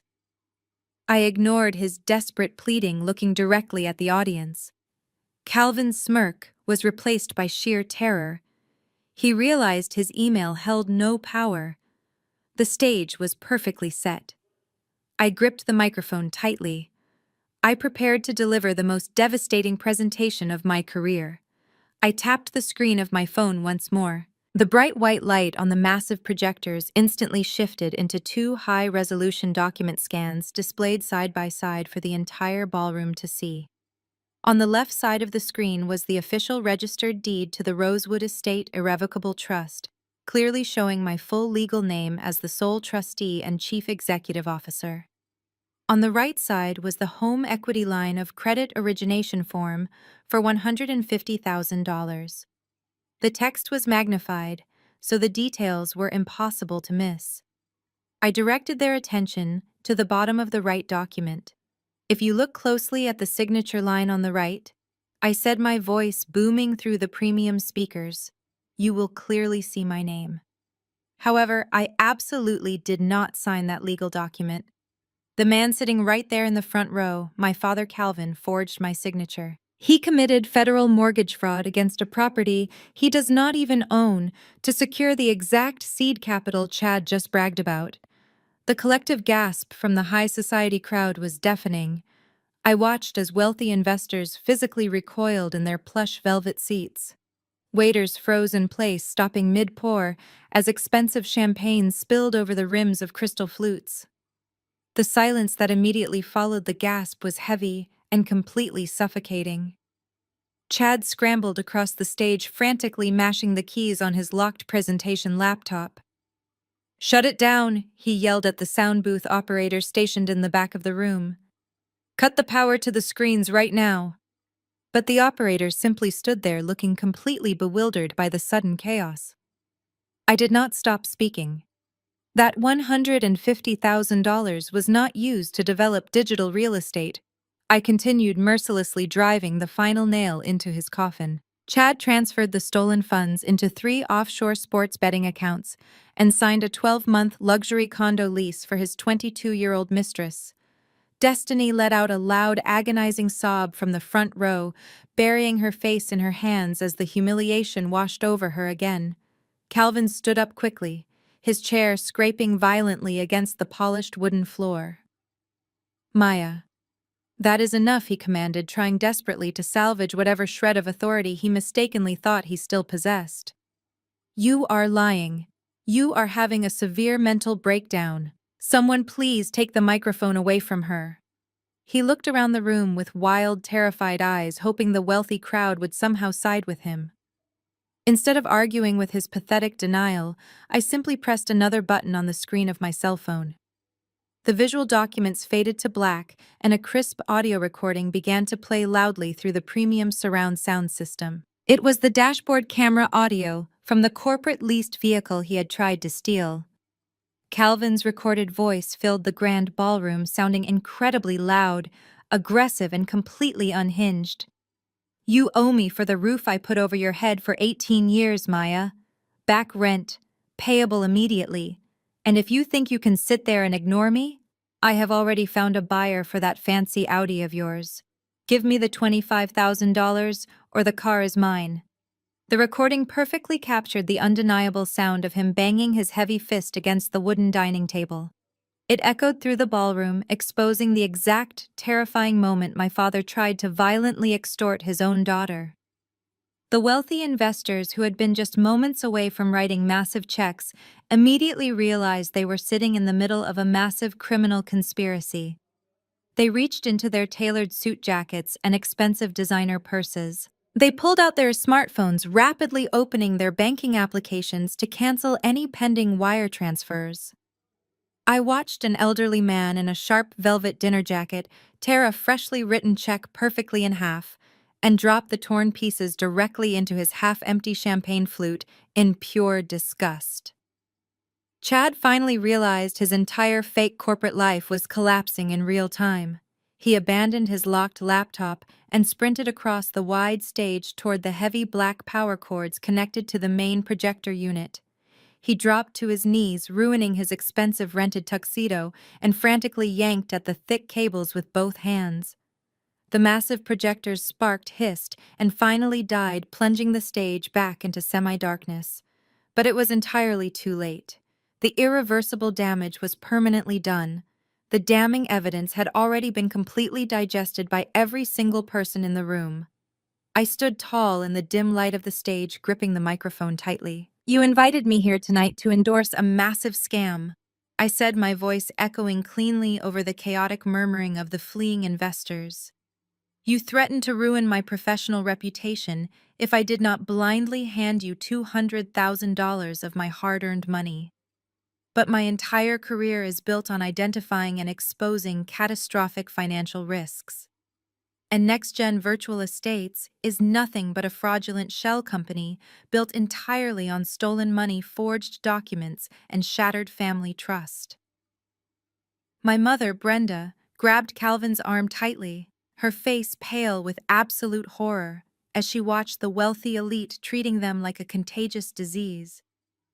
People were practically running toward the ballroom exit doors, pushing past each other in a desperate attempt to distance themselves from a massive federal crime scene. Chad remained completely on the floor, clutching the thick black power cables, breathing heavily as the crushing reality of his situation paralyzed him. He had absolutely no wealthy investors left. He had absolutely no stolen money left to spend. He had a wife who now publicly knew about his secret mistress, and an entire room of highly influential business leaders who would ensure he never worked in the financial sector ever again. The desperate stampede of wealthy investors suddenly slammed to a violent halt. The massive mahogany doors at the main entrance of the grand ballroom swung open with incredible force. The fleeing crowd parted instantly, moving to the sides of the room. A team of 6 men and women wearing dark windbreakers with large yellow letters marched purposefully into the room. It was the Federal Bureau of Investigation. The lead agent held up a gold badge, surveying the chaotic scene with cold, professional eyes. Hotel security backed away, allowing the authorities to take complete control. The few remaining investors stood perfectly still, pressing themselves against the wall, desperate to avoid any association. I stood on the stage, holding the microphone, watching the consequences of my father's arrogance arrive. The lead agent walked directly down the center aisle, ignoring the scattered champagne flutes. He kept his eyes locked firmly on the stage. Chad was still kneeling on the floor behind the podium. When he heard the heavy footsteps approaching, he let go of the black power cables. He tried to scramble backward, hoping to disappear into the service corridors. But a tall agent effortlessly stepped around the podium and grabbed Chad firmly by the collar of his ruined tuxedo, hoisting him up to his feet. "Chad, what are you doing?" Destiny cried out from the front row, her voice raw and broken. She watched in absolute horror as the federal agent twisted her husband's arms behind his back. The sharp clicking sound of heavy steel handcuffs echoed loudly in the silent ballroom. I stepped forward, leaning into the microphone one last time. My voice projected clearly across the room, ensuring my family heard every single word. "Did you really think I was just going to embarrass you at a party, Chad?" I asked softly. "You committed severe federal wire fraud, and you funded it using a forged document attached to my name. I handed the entire forensic dossier to the federal field office 3 days ago, right after you tried to attack me in my corporate lobby. I told them exactly where you would be tonight." Chad looked up at me, his face pale and slick with sweat. He opened his mouth to speak, but the lead agent immediately cut him off, reciting the Miranda rights and listing the federal charges of wire fraud and money laundering. Chad began to weep. It was a loud, pathetic wailing that completely shattered his fake billionaire persona. He looked down at Destiny, begging her to call a lawyer. But Destiny simply turned her head away, refusing to even look at the man who spent her parents' stolen money on a 22-year-old girl. 2 agents grabbed Chad by his arms and began the humiliating perp walk down the center aisle, right past the disgusted faces of the wealthy elite. With Chad successfully removed, the lead agent turned his attention to the front row. He pulled a folded piece of paper from his jacket pocket and looked directly at my father. Calvin Brooks. The agent said, his voice completely devoid of emotion. We have a federal warrant for your arrest regarding the fraudulent origination of a home equity line of credit and the aggravated forgery of a legal trust document. Please step forward and place your hands behind your back. Calvin's eyes went incredibly wide. The reality of federal prison finally crashed down upon him, crushing his massive ego. He looked at the federal agent, then at my mother, who was trembling violently. Finally, he looked up at me, standing powerfully on the stage. He realized he had absolutely no leverage left. So my father decided to play the ultimate victim. Calvin suddenly gasped loudly, grabbing the left side of his chest with both hands. His face contorted into a mask of pure agony. He stumbled backward, knocking over a table of glasses before collapsing heavily into a velvet dining chair. He began to take short, rapid breaths, rolling his eyes back into his head. My heart, he groaned, clutching the fabric of his shirt. I am having a massive heart attack. Someone, please call an ambulance, I cannot breathe. Brenda immediately threw herself onto the floor next to him, screaming hysterically. Help him, she shrieked, looking wildly at the federal agents. He is dying. You are killing my husband. Maya, look at what you have done to your father. I did not drop the microphone. I simply watched the pathetic performance unfold. The lead federal agent did not look panicked, nor did he rush forward to perform medical assistance. Instead, he calmly reached up and pressed a button on the radio attached to his shoulder. Send the medical team in, he instructed quietly. We have a suspect claiming cardiac distress. Within seconds, 2 emergency medical technicians walked briskly through the doors. They had been staged in the hotel lobby by the federal agents as standard protocol for high-profile white-collar arrests. They carried a heavy medical bag directly to Calvin's side. Brenda backed away, sobbing loudly. The technicians quickly wrapped a blood pressure cuff around my father's arm and attached a pulse monitor to his finger. Calvin continued to groan and thrash his head back and forth, keeping his eyes firmly squeezed shut. The senior technician looked down at the digital monitor and let out a heavy sigh of annoyance. He pulled the cuff off Calvin's arm. His heart rate is slightly elevated from stress, but it is completely regular, the technician announced loudly to the federal agent. His blood pressure is entirely within normal limits, and his oxygen saturation is perfect. He is not having a heart attack. He is completely faking it. You are cleared to transport him. Calvin's eyes snapped open. The fake agony instantly vanished from his face, replaced by sheer profound embarrassment. A ripple of laughter escaped from one of the remaining investors standing near the back of the room. It was the ultimate humiliation. Get up! The lead agent demanded, hauling Calvin roughly to his feet. The agent forcefully spun my father around and slammed the heavy steel handcuffs onto his wrists. All the fight had been completely drained out of him. He hung his head, staring down at the ruined carpet as the agent marched him toward the exit. Brenda followed closely behind them, crying loudly, begging the agents to let her ride in the police car. Destiny sat completely alone in the front row, staring blankly at the empty stage. I placed the microphone gently on the podium. The execution was officially over. 3 months passed since the grand ballroom of the hotel became the graveyard of my family's delusions. The wheels of federal justice grind slowly, but they grind exceedingly fine. Once the Federal Bureau of Investigation seized Chad's laptop and my father's bank records, the entire house of cards instantly collapsed under its own massive weight. The criminal investigation moved swiftly, leaving absolute devastation in its wake. I stood on the manicured lawn of the Rosewood estate, holding a thick stack of legal documents. It was a crisp Tuesday morning.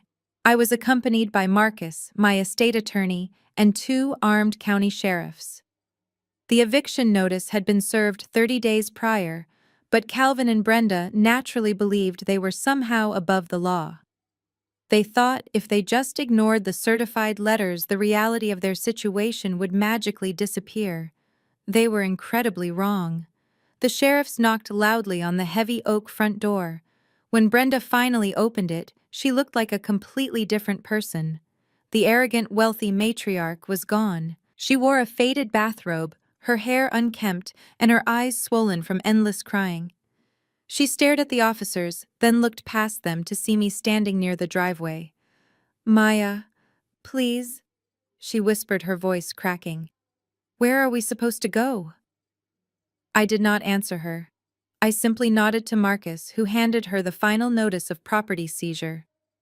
The Rosewood Trust had officially reclaimed the house. Since the property had been used as collateral in a massive federal fraud case, the trust board, which I controlled, had to legally liquidate the asset to clear the remaining liens and protect the estate.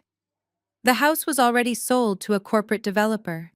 They had exactly 2 hours to pack their personal belongings and vacate the premises forever. Calvin emerged from the living room carrying a cardboard box. He did not look at me. He could not look at me.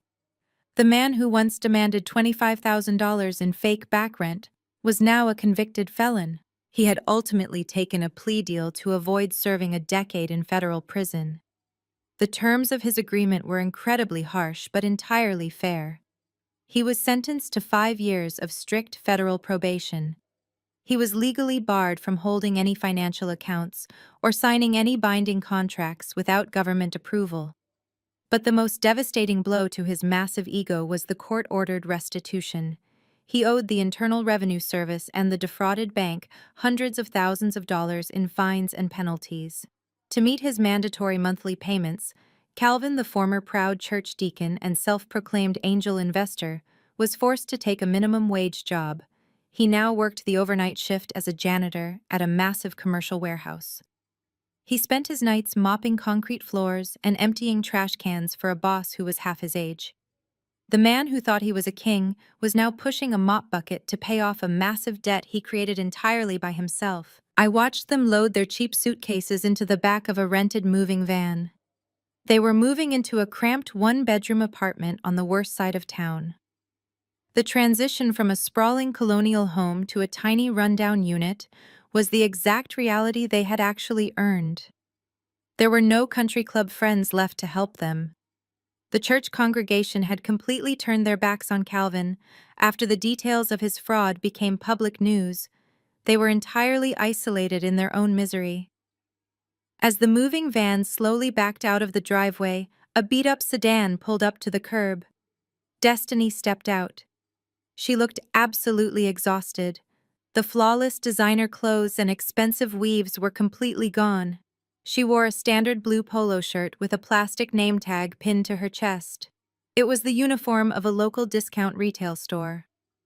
Destiny had officially filed for divorce from Chad the moment the federal judge denied his bail. Chad was currently sitting in a federal penitentiary awaiting trial for wire fraud, money laundering, and identity theft. He was facing up to 20 years behind bars, and his wealthy white family had completely disowned him, refusing to pay for his legal defense. Destiny was left with absolutely nothing. Her fake luxury condo was immediately seized by the bank. Her designer jewelry was confiscated as evidence of stolen funds. She walked toward the driveway, avoiding my gaze entirely. She had been forced to move in with Calvin and Brenda sleeping on an inflatable mattress in the cramped living room of their new terrible apartment. She worked 40 hours a week scanning cheap merchandise at a cash register, enduring the complaints of angry customers just to afford basic groceries. The golden child who once believed she was destined for high society was now trapped in a cycle of poverty and absolute humiliation. She stopped near the front porch, picking up a stray cardboard box. She finally looked up at me. There was no anger left in her eyes. There was only profound, overwhelming defeat. "You won, Maya," she said quietly, her voice completely hollow. "I hope you are happy." I looked at my older sister, the woman who had mocked me, belittled me, and demanded I fund her fake life. I did not feel the need to gloat. I did not feel the need to scream or explain myself. I was completely detached from their suffering because it was entirely self-inflicted. "I did not win, Destiny," I replied calmly. "I just stopped playing your games." I turned around and walked back to my matte black sport utility vehicle. I climbed inside, leaving them standing in the driveway of a house they no longer owned. The house of cards had completely collapsed, leaving nothing but dust and consequences. I started the engine and drove away without looking in the rearview mirror. My past was dead. My past was dead. 2 weeks after the eviction, I was sitting on the velvet sofa in my penthouse enjoying a quiet Saturday morning with a cup of tea. The nightmare of the ballroom and the arrests felt like a closed chapter. I had finally reclaimed my sanctuary. Then the private intercom on my wall chimed with a sharp buzz. I walked over and pressed the silver button. "Good morning, Ms. Brooks," the concierge said, his voice laced with hesitation. "I apologize, but there is a woman in the lobby causing quite a disturbance. She has 3 large suitcases and is insisting that she is your mother. She is refusing to leave until we grant her access to your private elevator." I closed my eyes and let out a slow breath. The sheer audacity of the enabler is truly magnificent to witness.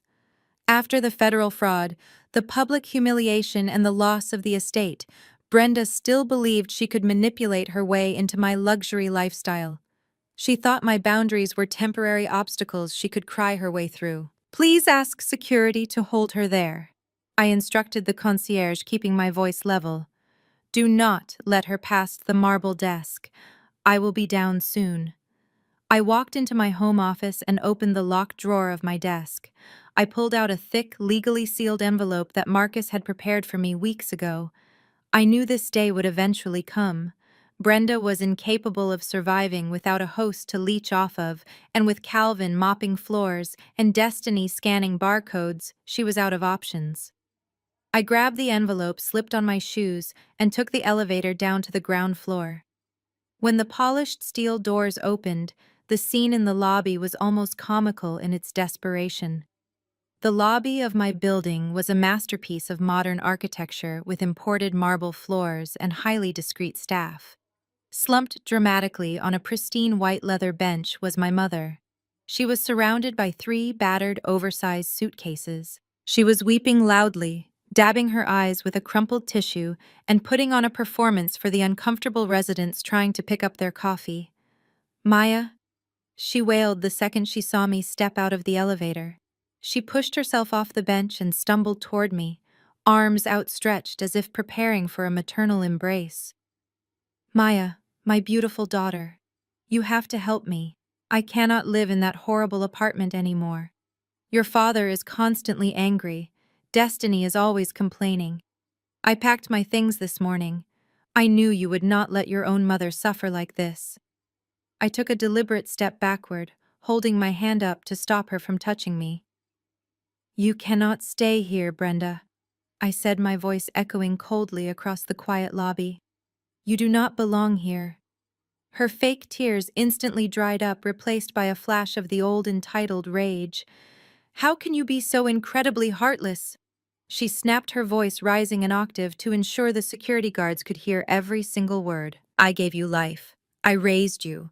I protected you from your father's temper for years. You live in this gorgeous penthouse all by yourself while your family is starving and struggling. You need to do the Christian thing, Maya.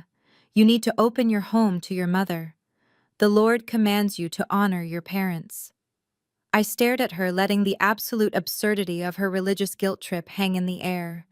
"You did not protect me from Calvin," I replied, my tone completely devoid of sympathy. "You enabled him. You watched him steal my money. You watched him forge my signature. You stood in a hotel ballroom and blamed me for his federal crimes. You only remember you have a daughter when you run out of victims." I stepped forward and extended my arm, handing her the thick, sealed envelope. Brenda looked at it suspiciously before snatching it from my fingers. She tore the top open and pulled out the legal documents. Her eyes scanned the bold black text, and her jaw visibly dropped. "What is this?" she whispered, her hands beginning to tremble genuinely this time. "It is a legally binding restraining order," I explained clearly and precisely. "It was signed by a county judge yesterday afternoon. It explicitly forbids you, Calvin, Destiny, and Chad from coming within 500 feet of my residence, my corporate office, or my person. It cites a documented history of financial extortion and harassment. "You cannot do this to your own mother," she screamed, crushing the legal document in her fist. "I already did," I said, turning my back on her entirely.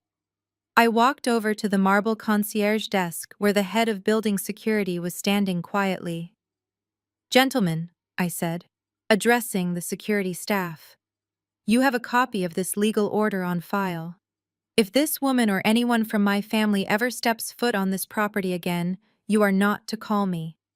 You are to lock the doors, call the police, and have them arrested for criminal trespassing. Is that completely understood?" "Absolutely, Ms. Brooks," the head of security replied, giving a firm, respectful nod. I turned back to look at Brenda one last time.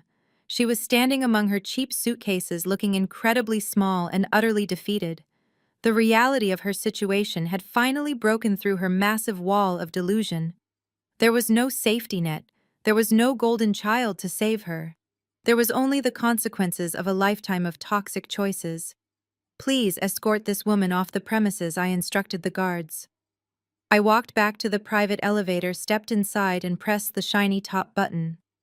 The heavy steel doors slid shut, cutting off the sound of my mother's frantic sobbing. I rode back up, feeling completely weightless. The final tie had been severed. My home was officially a fortress now. My home was officially a fortress now. But a fortress does not have to be a cold or lonely place. Exactly 1 year later, that fortress had expanded into a breathtaking sanctuary. I stood on the expansive wooden deck of my newly purchased beachfront property in Malibu, letting the cool ocean breeze wash over my face. The sun was just beginning to set, painting the horizon in vibrant shades of gold and deep purple. It was Thanksgiving evening.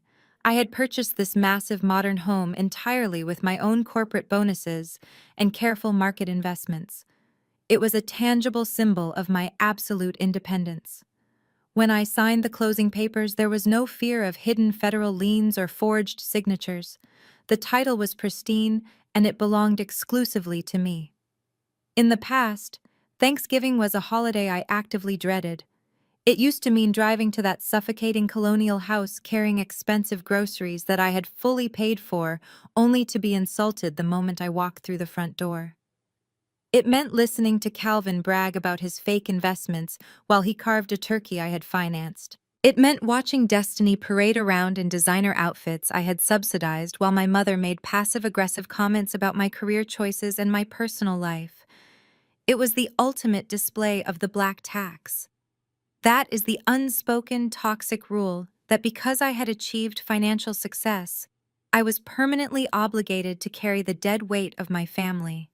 The heavy, invisible chain that convinces you your success is a communal asset to be plundered by those who refuse to work for their own. But tonight, there was no screaming.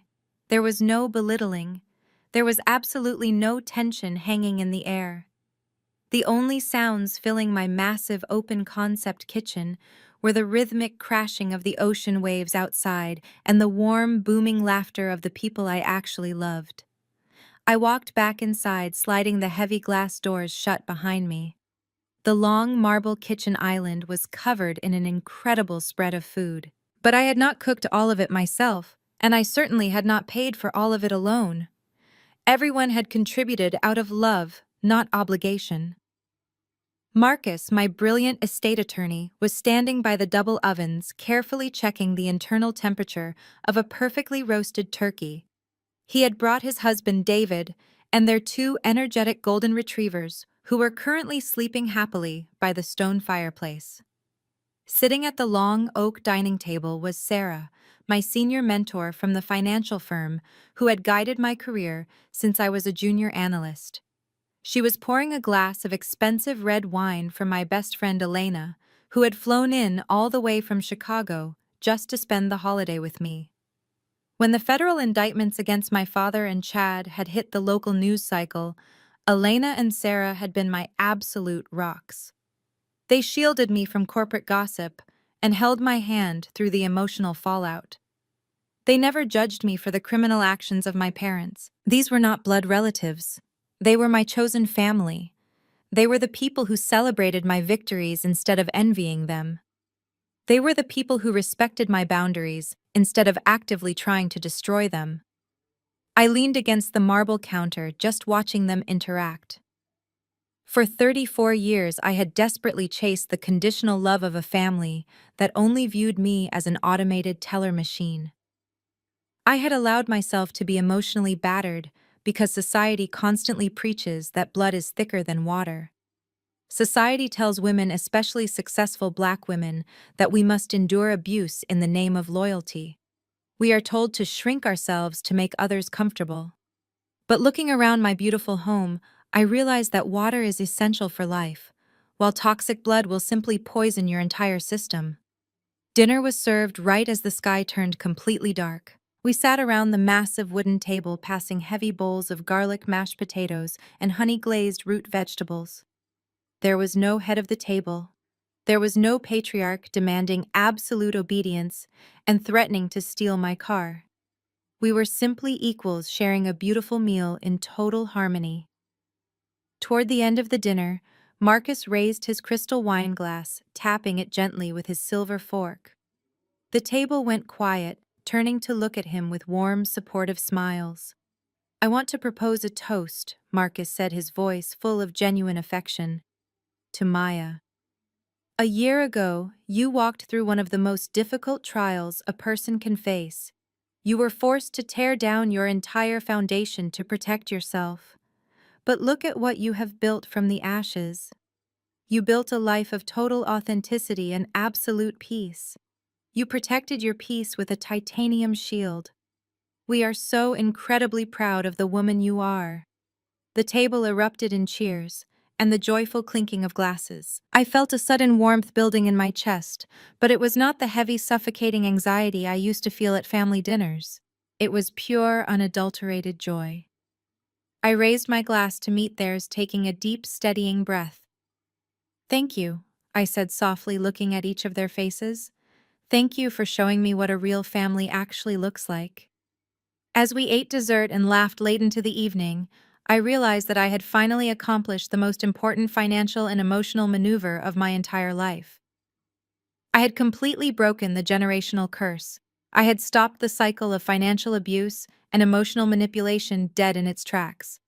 The legacy of extortion and fake opulence that Calvin and Brenda tried to pass down would end entirely with them. It would not touch my future.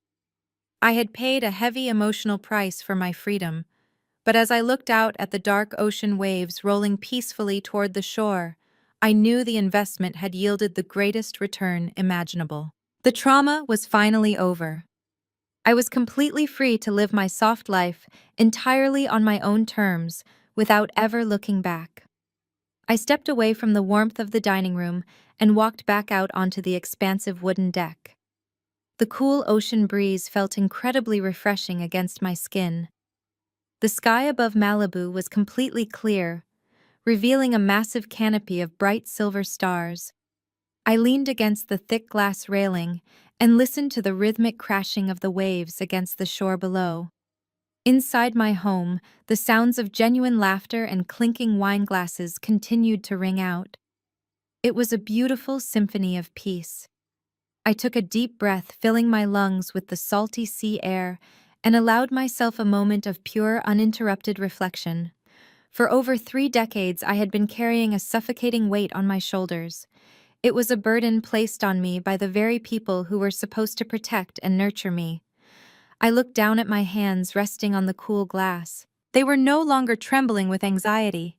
They were no longer tied to the relentless demands of a toxic patriarch or an enabling mother. They were completely my own. I had traded the suffocating air of that colonial house in the suburbs for the expansive freedom of the ocean. I want to speak directly to anyone listening right now who might be trapped in the exact same cycle I just escaped. Society places an incredibly heavy burden on successful women, especially women of color. We are constantly told that when we climb the ladder of success, we are obligated to carry our entire extended family on our backs. We call it the black tax, but in reality, it is just glorified financial abuse disguised as cultural loyalty and traditional family values. You are made to feel incredibly guilty for wanting to enjoy the fruits of your own labor. You are labeled selfish and arrogant if you refuse to fund the reckless mistakes of your siblings or the inflated pride of your parents. They weaponize the very concept of family, using it as a sharp tool to drain your bank accounts and exhaust your spirit. They convince you that your fundamental worth is entirely measured by your willingness to act as a human automated teller machine. They expect you to shrink yourself to make their poor decisions look acceptable. But I am here to tell you that true family does not operate like a mafia collection agency. True family does not hand you an itemized invoice for your childhood.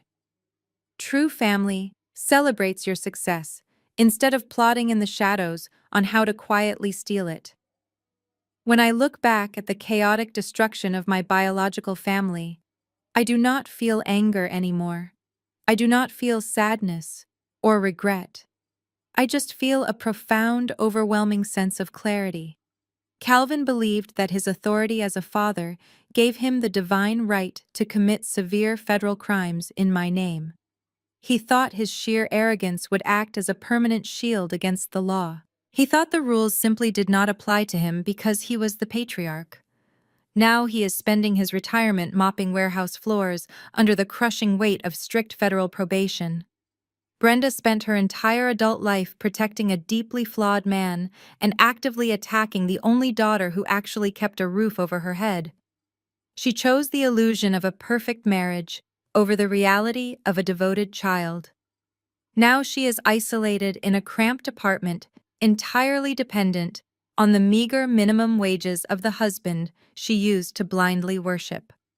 And Destiny, my beautiful golden child sister. She was handed absolutely everything on a silver platter. She was excused from every responsibility and protected from every single consequence. But when the fake billionaire lifestyle collapsed and the stolen money vanished, she had absolutely no real survival skills. She traded her imported designer dresses for a cheap retail uniform because she anchored her entire identity to a manipulative con artist who was actually stealing from her own parents to fund his infidelity.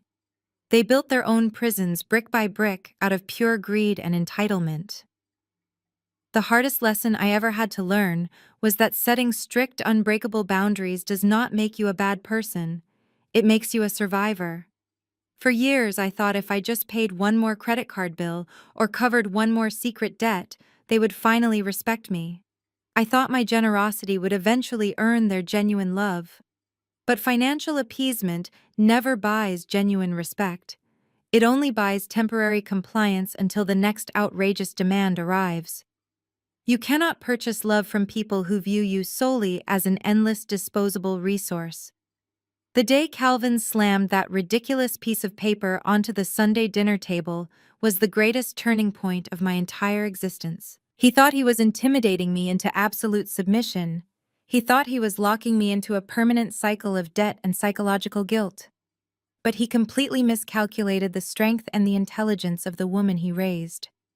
They demanded $25,000 for rent, but what they actually did was hand me the receipt for my freedom. That single invoice gave me the absolute undeniable permission I needed to walk away and never look back. If you are currently sitting at a table where your presence is barely tolerated, but your wallet is constantly demanded, I want you to know that you have the power to simply stand up and leave.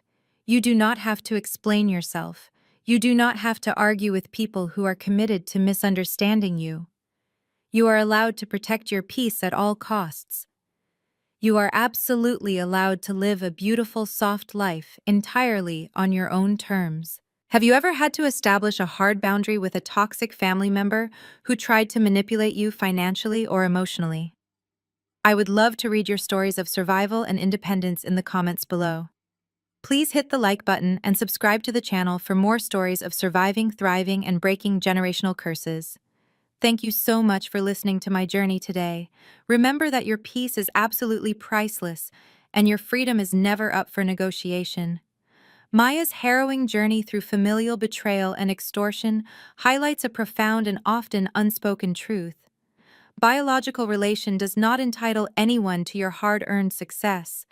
The most vital lesson we can extract from her story is that setting unbreakable boundaries is not an act of malice, but a necessary act of survival. For too long, societal and cultural norms have pushed the toxic narrative that successful individuals, especially women of color, must carry the crushing weight of their extended families. This phenomenon disguises financial abuse as traditional family loyalty. Maya's family weaponized guilt and obligation, expecting her to shrink her own life to fund their delusions. However, her story shatters the illusion that we must set ourselves on fire just to keep toxic family members warm. By severing the financial arteries that kept her family afloat, Maya demonstrated that true peace requires radical detachment from those who view you merely as a resource. Her refusal to pay the $25,000 extortion fee was not just about holding on to her money, it was about reclaiming her dignity and refusing to participate in her own exploitation. Blood might be thicker than water, but it should never be a heavy chain that anchors you to generational dysfunction. The family we choose who celebrate our victories without a hidden agenda are the ones who truly matter. Ultimately, breaking a generational curse demands the courage to walk away from the very people who refuse to respect your fundamental worth. Please share this reflection with someone who needs the courage to establish their own boundaries today.